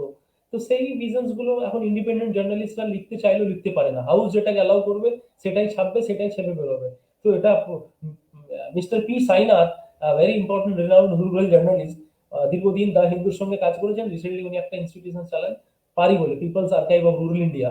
পি সাইনাথ বলছেন যে আমাদের দেশে মিডিয়াগুলো, আমাদের দেশের মিডিয়া, মেইনস্ট্রিম মিডিয়া কমপ্লিটলি একটা বিরাট গ্রুপকে ইগনোর করে। একটা তো হচ্ছে লেবার, এগ্রিকালচার ওয়ার্কার, তার সাথে সাথে আমরা দেখো বুঝি যে কিভাবে হেড ক্যাম্পেইন, বায়াসনেস, স্টিগমা, এই ক্যাম্পেইন গুলো চলে, যেভাবে রাত মানে এই যে সন্ধ্যের চ্যানেলগুলো 24x চ্যানেলগুলোতে যেভাবে উপস্থাপনা করা হয়, মানে এমন চেঁচিয়ে, এমন অঙ্গভঙ্গিতে, এমন শব্দচয়ন, বাক্যচয়ন যেগুলো করা হয়, মানুষকে অটোমেটিক্যালি তাকে রাগিয়ে তোলা হয়। এটা তো খুব খুব বাজে দিক। একটা আমাদের এখানে এই যে তথাকথিত যে মিডিয়ার যে ডিবেট গুলো হয়, এগুলো তো আসলে ডিবেট নয়। এইগুলো এই ডিবেট মানে এখানে এটা তো সুস্থ ডিবেট নয়। এটা বেসিক্যালি যে কে কত বেশি কাকে গালাগালি দিতে পারবে, কে কত বেশি চেঁচিয়ে কথা বলতে পারবে, কে কত বেশি চাটুকার, মজাদারি, জোকস এইগুলো বললে মানুষের ডাইভার্ট করতে হবে, সেটাই নিয়ে হবে। করিনা কাপুর কার সঙ্গে কবে ডেটিং এ যাচ্ছে, আহ, কাকে কখন সাপ কামড়েছে, কে কখন তার নুসরাত জাহান কথায় কি করছে, এইগুলো হচ্ছে মিডিয়ার চর্চা। যদি এই ধরনের চর্চা যদি মিডিয়ার চর্চার বিষয় হয়, তাহলে সেই সমাজের খুব পরিষ্কারভাবে বোঝা যাচ্ছে যে সমাজ কোন দিকে এগোচ্ছে আর কি। आई थिंक समझदारों के लिए इशारा ही काफी है।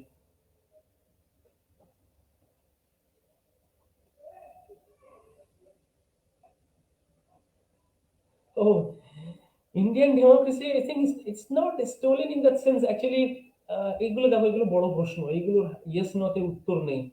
আহ, এটা একদিনও হয়নি যে হঠাৎ করে একদিন ওয়ান ফাইন মর্নিং আমরা দেখছি আস্তে আস্তে ডেমোক্রেসি নেই, ডেমোক্রেসি চুরি হয়ে গেছে। বিষয়টা তা নয়, বিষয়টা কমপ্লেক্স। বিষয়টা আমরা এমন ভাবে আমাদের ইনস্টিটিউশনস গুলোকে ফ্রেম করা হয়েছে, এমন ভাবে আমরা প্রতিষ্ঠান বানিয়েছি, সেই আমাদের চেকস অ্যান্ড ব্যালেন্স না থাকার ফলে, আমাদের স্ট্রং মনিটরিং সিস্টেম, মনিটরিং ব্যবস্থা না থাকার ফলে, আমাদের বিরাট সংখ্যক মানুষ তারা এই ব্যাপারে কনসাস অ্যাওয়্যার না থাকার ফলে কার কি অধিকার আছে, সেই অধিকার, মানুষ অধিকারই তার নিজের অধিকারটাকেই জানে না যে এটা আমার অধিকার। সবটাই ভাবে দয়া। এই যে দয়া থেকে অধিকারের যে ট্রান্সলেট শিফট করার যে বিষয়, এই বিষয়টাই সম্পর্কে একটা বিরাট অংশের মানুষ তারা এখনো পর্যন্ত তাকে ওইভাবেই রাখা হয়েছে। মানে ওইভাবে ওই সিস্টেম আমাদেরকে শিক্ষাই দেওয়া হয়নি, যে আমাদেরকে বোঝানোই হয়নি, আমরা বুঝতেই পারিনি যে এটা আমার অধিকার। তো আমরা চ্যারিটিকে, অধিকারকে চ্যারিটি হিসাবে দেখছি। তো এই যে গভর্নমেন্ট স্কিমস, এটা সেটা, এটা আমরা ভাবি চ্যারিটি, গভর্নমেন্ট এভাবে ভাবে চ্যারিটি, কিন্তু এটা আমাদের যে অধিকার আছে, সে অধিকার আমরা অধিকারের দিকে, অধিকারের প্রশ্ন কথাই বলতে পারছি না। তো এই এই যে স্টোলেন, এখানে এই থিপ গুলো কোনো একটা বিশেষ থিপ নয়, এটা অনেক রকমের থিপস আছে। সেই থিপস গুলো আর একদিনে হয়নি, এটা হিস্টোরিক্যালি এই থিপস গুলো তৈরি হয়েছে, এবং এই থিপস গুলো যাতে আরো সার্ভাইভ করতে পারে তার ব্যবস্থাও করা হচ্ছে। তো আমাদের দেশের টাকা অন্য দেশে চলে যায়। এখন জানি না গভর্নমেন্টের সুইস ব্যাংকে কারা কারা টাকা রেখেছে। তো এইগুলো থেকে পরিষ্কার বোঝা যায় যে আসলে কে থিপ আর কাদেরকে কত ছাড় দেওয়া হয়। I think it's there in is open secret নাও।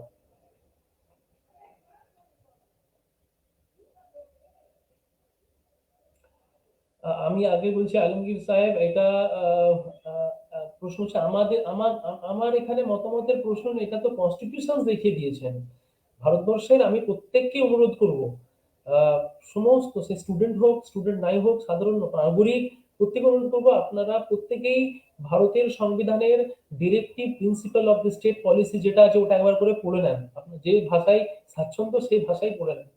এটা তো কনস্টিটিউশনে পরিষ্কার লিখে দেওয়া হয়েছে যে কেমন ভাবে কি সোসাইটি তৈরি হবে, কোথায় প্রায়োরিটি হবে। তো এই অসাম্যের পরিবেশটাকেই ট্যাকেল করার জন্যই সংবিধানে লেখা হয়েছে। এরকম নয় যে যারা সংবিধানের প্রণেতা ছিলেন, যারা কনস্টিটিউশন অ্যাসেম্বলির মেম্বার ছিলেন, তারা এটা নিয়ে অনেক ডিবেট করেছেন, তারপরেই কনস্টিটিউশনসে ডিরেক্টিভ প্রিন্সিপালস খুব ক্রিয়েটিভলি লেখা হয়েছে। এটা একটা নতুন স্বপ্নের কথা ভাবানো হচ্ছে, যে একটা সাবজেক্ট থেকে সিটিজেন্স হচ্ছে আমরা, একটা স্বাধীন দেশের দিকে যাচ্ছি।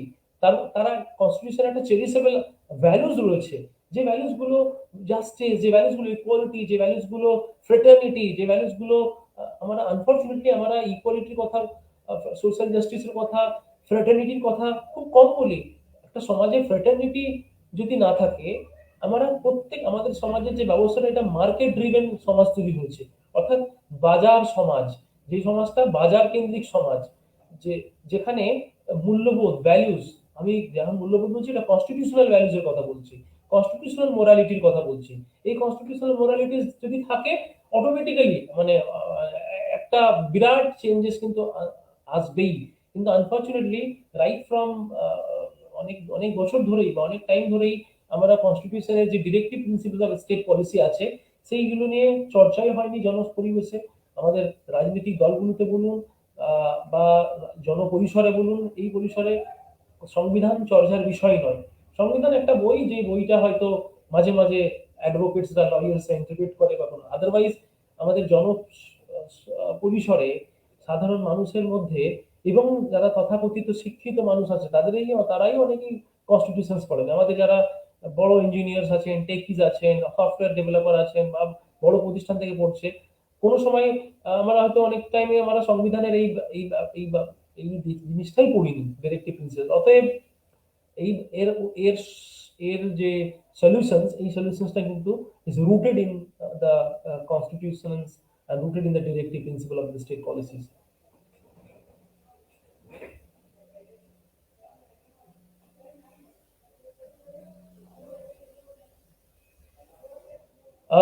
জাহিদ সংখ্যালঘু কিছুতে পিছিয়ে থাকে তারা নিজে করেন।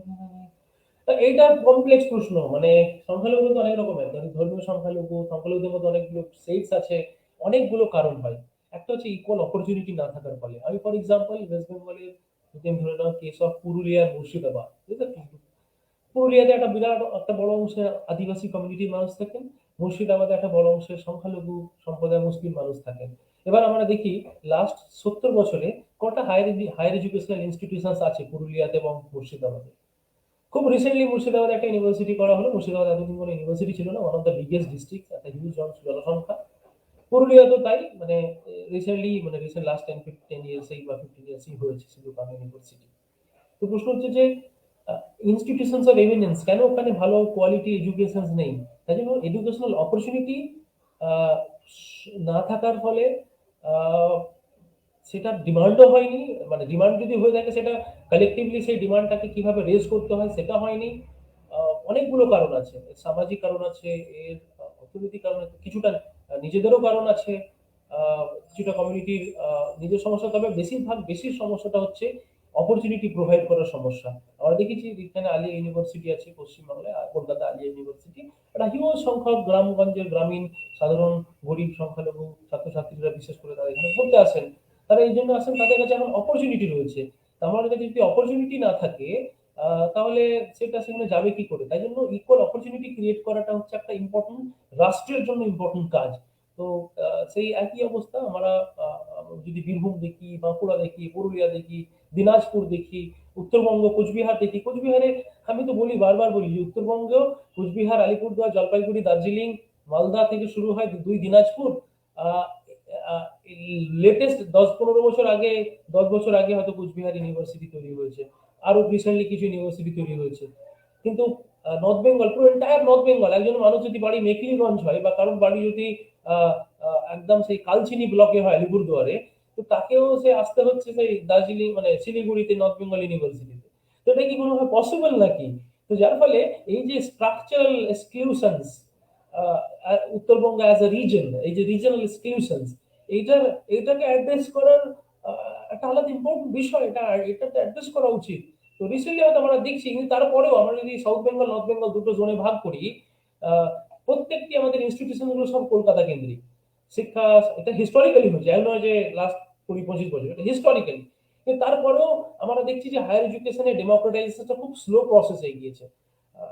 রিসেন্টলি অফকোর্স কিছু ইউনিভার্সিটি, কিছু কলেজ হওয়ার ফলে হয়তো হায়ার এডুকেশন এনরোলমেন্ট বেড়েছে, কিন্তু যে স্কেলে বাড়া উচিত, যে স্কেলে, যে কোয়ালিটি এডুকেশনসে বাড়া উচিত, সেই কোয়ালিটি এডুকেশন কিন্তু আমরা পাচ্ছি না। তো তার ফলে কিছু, এরকম অনেকগুলো রিজনাল ফ্যাক্টরস, ডিসক্রিমিনেশনের ফ্যাক্টরস, ইকুয়াল অপরচুনিটি না থাকার ফ্যাক্টরস, ডিস্টেন্সের ফ্যাক্টরস, ইকোনমিক ক্যাপাবিলিটি না থাকার ফ্যাক্টরস, ইনস্টিটিউশনের বিহেভিয়ারাল প্যাটার্নের factors. Why I don't feel যে এই ইনস্টিটিউশনসটা আমার? Because the way institutions behaves, institutions তো বিহেভ করে।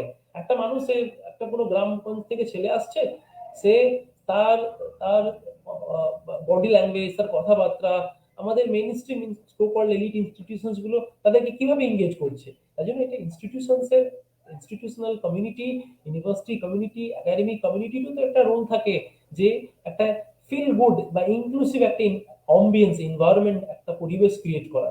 তো অনেকগুলো ফ্যাক্টরস কাজ করে এই এক্সক্লুশনস এবং ডিসক্রিমিনেশনস এর জন্য।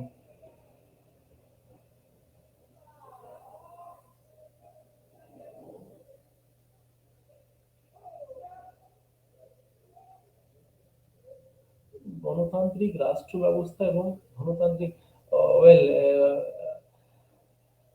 এটা থেকে ওয়ার্ড থেকে এটা অনেক থিওরিটিক্যাল অনেক বিষয় আছে যা হয়তো আমাদের এই মুহূর্তে এখানে সময়ও নেই বলার। শর্টে বলা যায় যে ক্যাপিটালিস্ট স্টেট সোসাইটিতে অফকোর্স এটা গাইড হবে তার মোটিভ হবে যে প্রফিট মেকিং মোটিভ। ডেমোক্রেসি আমরা যখন বলি, ডেমোক্রেসির মোটিভটা প্রফিট মেকিং মোটিভ নয়। ডেমোক্রেসির মোটিভটা হচ্ছে এক ধরনের wellbeing, just social justice motive, বা একটা ইকুয়াল অপরচুনিটি ক্রিয়েট করার মোটিভ, দ্য আইডিয়া অফ সিটিজেনশিপ এর মোটিভ, অর্থাৎ নাগরিক যে অ্যামিনিটিস গুলো আছে তার মোটিভ থাকে। আর অফকোর্স ক্যাপিটালিস্ট সোসাইটির motive, we know that the motive is very simple, that's like profit making motive. যখন মোটিভটা কমপ্লিটলি প্রফিট মেকিং থাকে, যার জন্যই there is a difference between, এটাই এই ডিফারেন্সটা হলে আপনি বুঝতে পারবেন, there is a difference between consumer and citizens. আমি যদি কাউকে কনজিউমার বলি, গ্রাহক আর নাগরিক, যেভাবে গ্রাহক আর নাগরিকের তফাৎ, গ্রাহক মানে বুঝতে পারি যে আমার কনজিউমার, আমার দোকান থেকে জিনিস কিনে বা আমার ইলেকট্রিসিটি কনজিউম করে বা আমার এই গুডসটা কনজিউম করে। আর নাগরিকের সঙ্গে কিন্তু কনজিউমার সম্পর্ক নয়, নাগরিকের সম্পর্ক হচ্ছে রাইটস এন্ড এন্টাইটেলমেন্টের। আর কনজিউমারের সমস্যা, আর মালিকের, কনজিউমার আর তার মালিকের সম্পর্ক হচ্ছে কনজিউম করা, কেনা বেচার সম্পর্ক।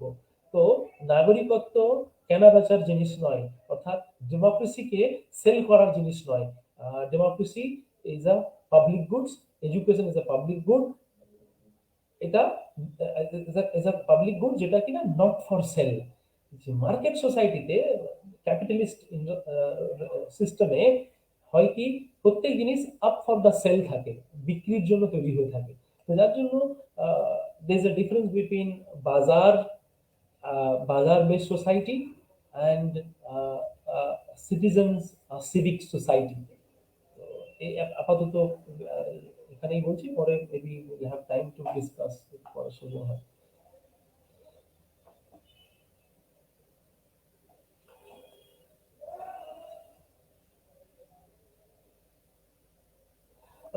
অনেককে টাকা বা অন্য কিছু পাই দেওয়ার কথা বলে বলে যাচ্ছে,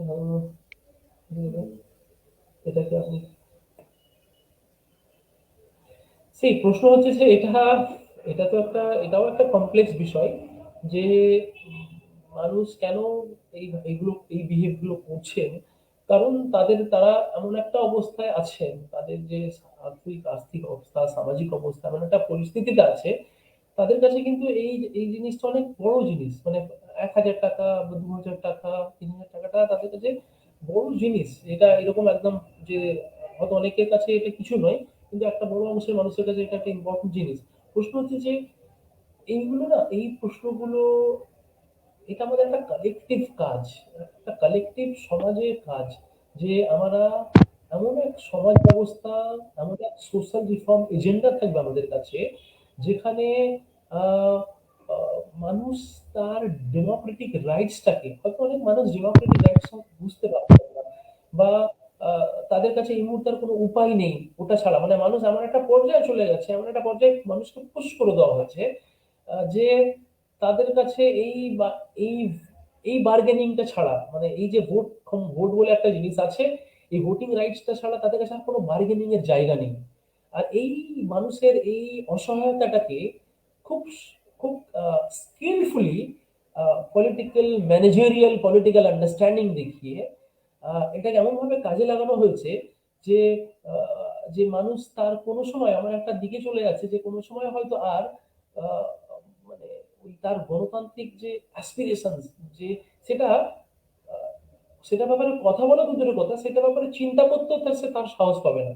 সেটাকে সে নিজে থেকেই আহ, মানে মেনে নেবে যে আমার হয়তো এটাই হয়তো আমার ভাগ্য, এটাই হয়তো আমাকে এটাই হওয়া উচিত।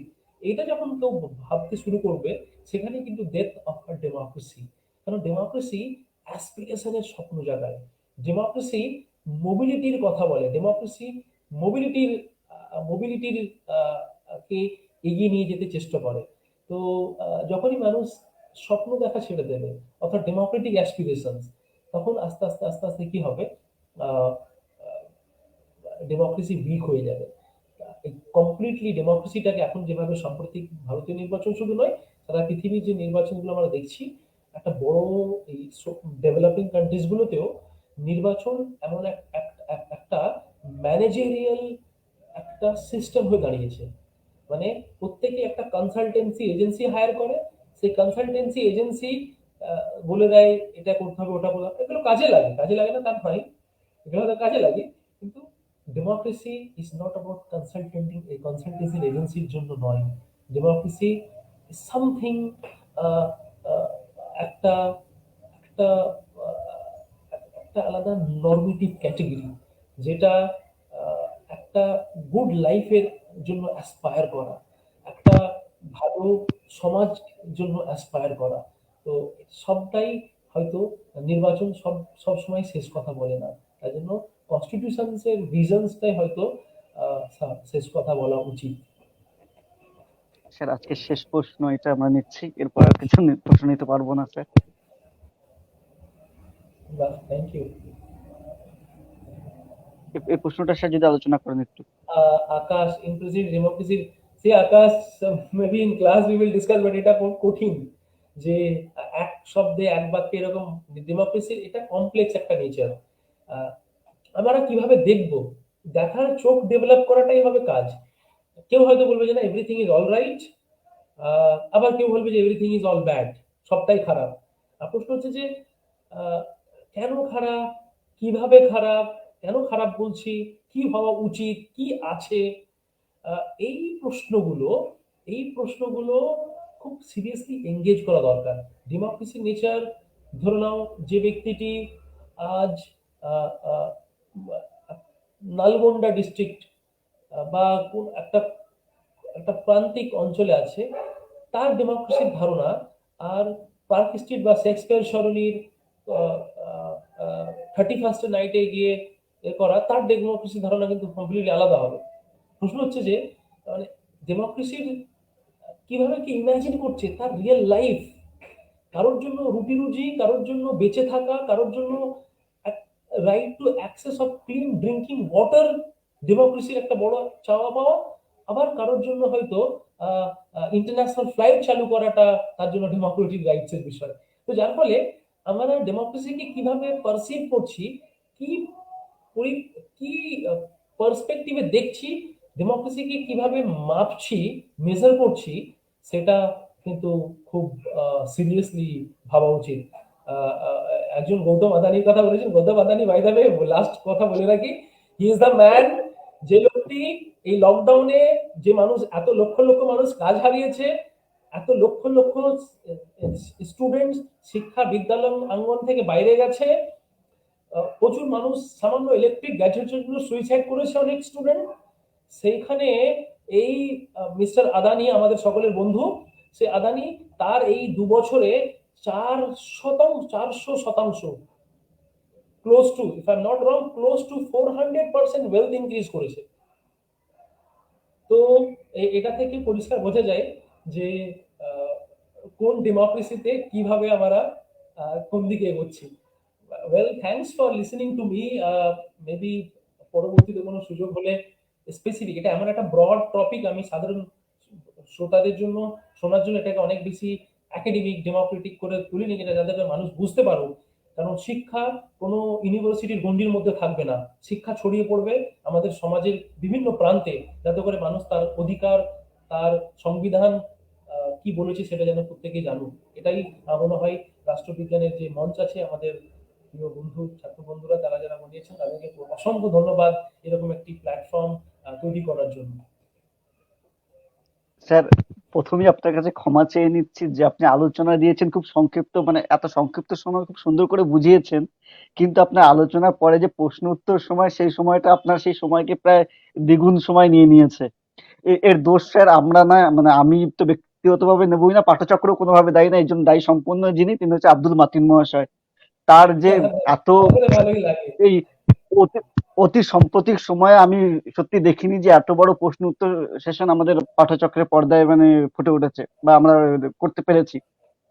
তো স্যার তার জন্য স্যার আপনাকে অশেষ ধন্যবাদ। আপনাকে আবার আমরা পাবো এইরকম আশা রাখি। আর আপনি প্রথম থেকে যে আলোচনাটা করেছেন, যে প্রথমে সংবিধানের যে বেসিক স্ট্রাকচার বা বেসিক জায়গাগুলোকে আপনি তুলে ধরলেন, তারপরে সমাজের মূল তিনটে জায়গা, অর্থাৎ আপনি সমাজের এই যে বর্তমান সময়ে যে অসাম্য, এবং তার তাকে কেন্দ্র করে যে এই বর্তমান সময়ে একদল পুঁজিপতি শ্রেণীর যে উদ্ভব, এবং সামগ্রিক বিষয়, বিশেষ করে আমাদের আমরা সবাই ছাত্র, এই শিক্ষা ক্ষেত্রে এর প্রভাবটা কিভাবে পড়ছে সেই দিকগুলো আপনি খুব সুন্দর তুলে ধরেছেন। সেটা এরকম মনোজ্ঞ আলোচনা, এবং সত্যি এত সংক্ষিপ্ত সময় এত ভার্সেটাইল, মানে এত দিককে আপনি কভার করেছেন, তার জন্য স্যার সত্যি আপনার কাছে আমরা আহ, বিশেষ ধন্যবাদ জানাই আপনাকে। এবং আমরা আশা করব সত্যি যে সবাই যে ভালোবাসা দিয়েছে, যে আশীর্বাদ, যে প্রার্থনা আমাদের জানিয়েছে, এইরকম প্রার্থনার সাথে নিয়ে আমরা আপনাকে আবার পাবো, আবার এইরকম একটি মনোজ্ঞ আলোচনা শুনতে পাবো। আর শুধু এটা আলোচনা না স্যার, একটা কথা আমি শেষে জুড়বো, যে এই আলোচনাগুলোর মধ্যে দিয়ে যে বার্তাটা আমাদের কাছে পৌঁছচ্ছে, অর্থাৎ আমাদের এই যে শিক্ষার্থী সমাজ বা আমরা এই যে ছাত্র সমাজ কি করতে পারি, সেই বার্তা যখন আপনি দিলেন, সেখান থেকে আমাদের যে মোটিভেশন হওয়ার বিষয়, এবং আমাদের যে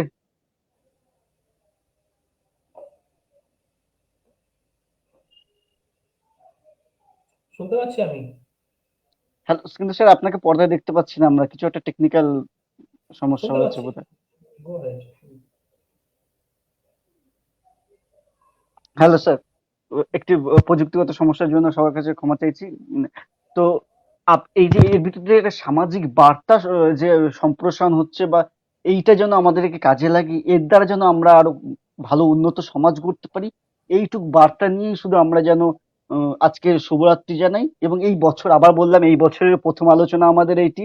তো এই বছরটা যেন এইরকম কিছু ভালো ভালো বার্তার সাথে, এরকম কিছু ভালো কাজের সাথে আমরা নিজেদের নিয়োজিত করতে পারি, এইটুকুই শুধু আপনাদের কাছে প্রার্থনা রইলো।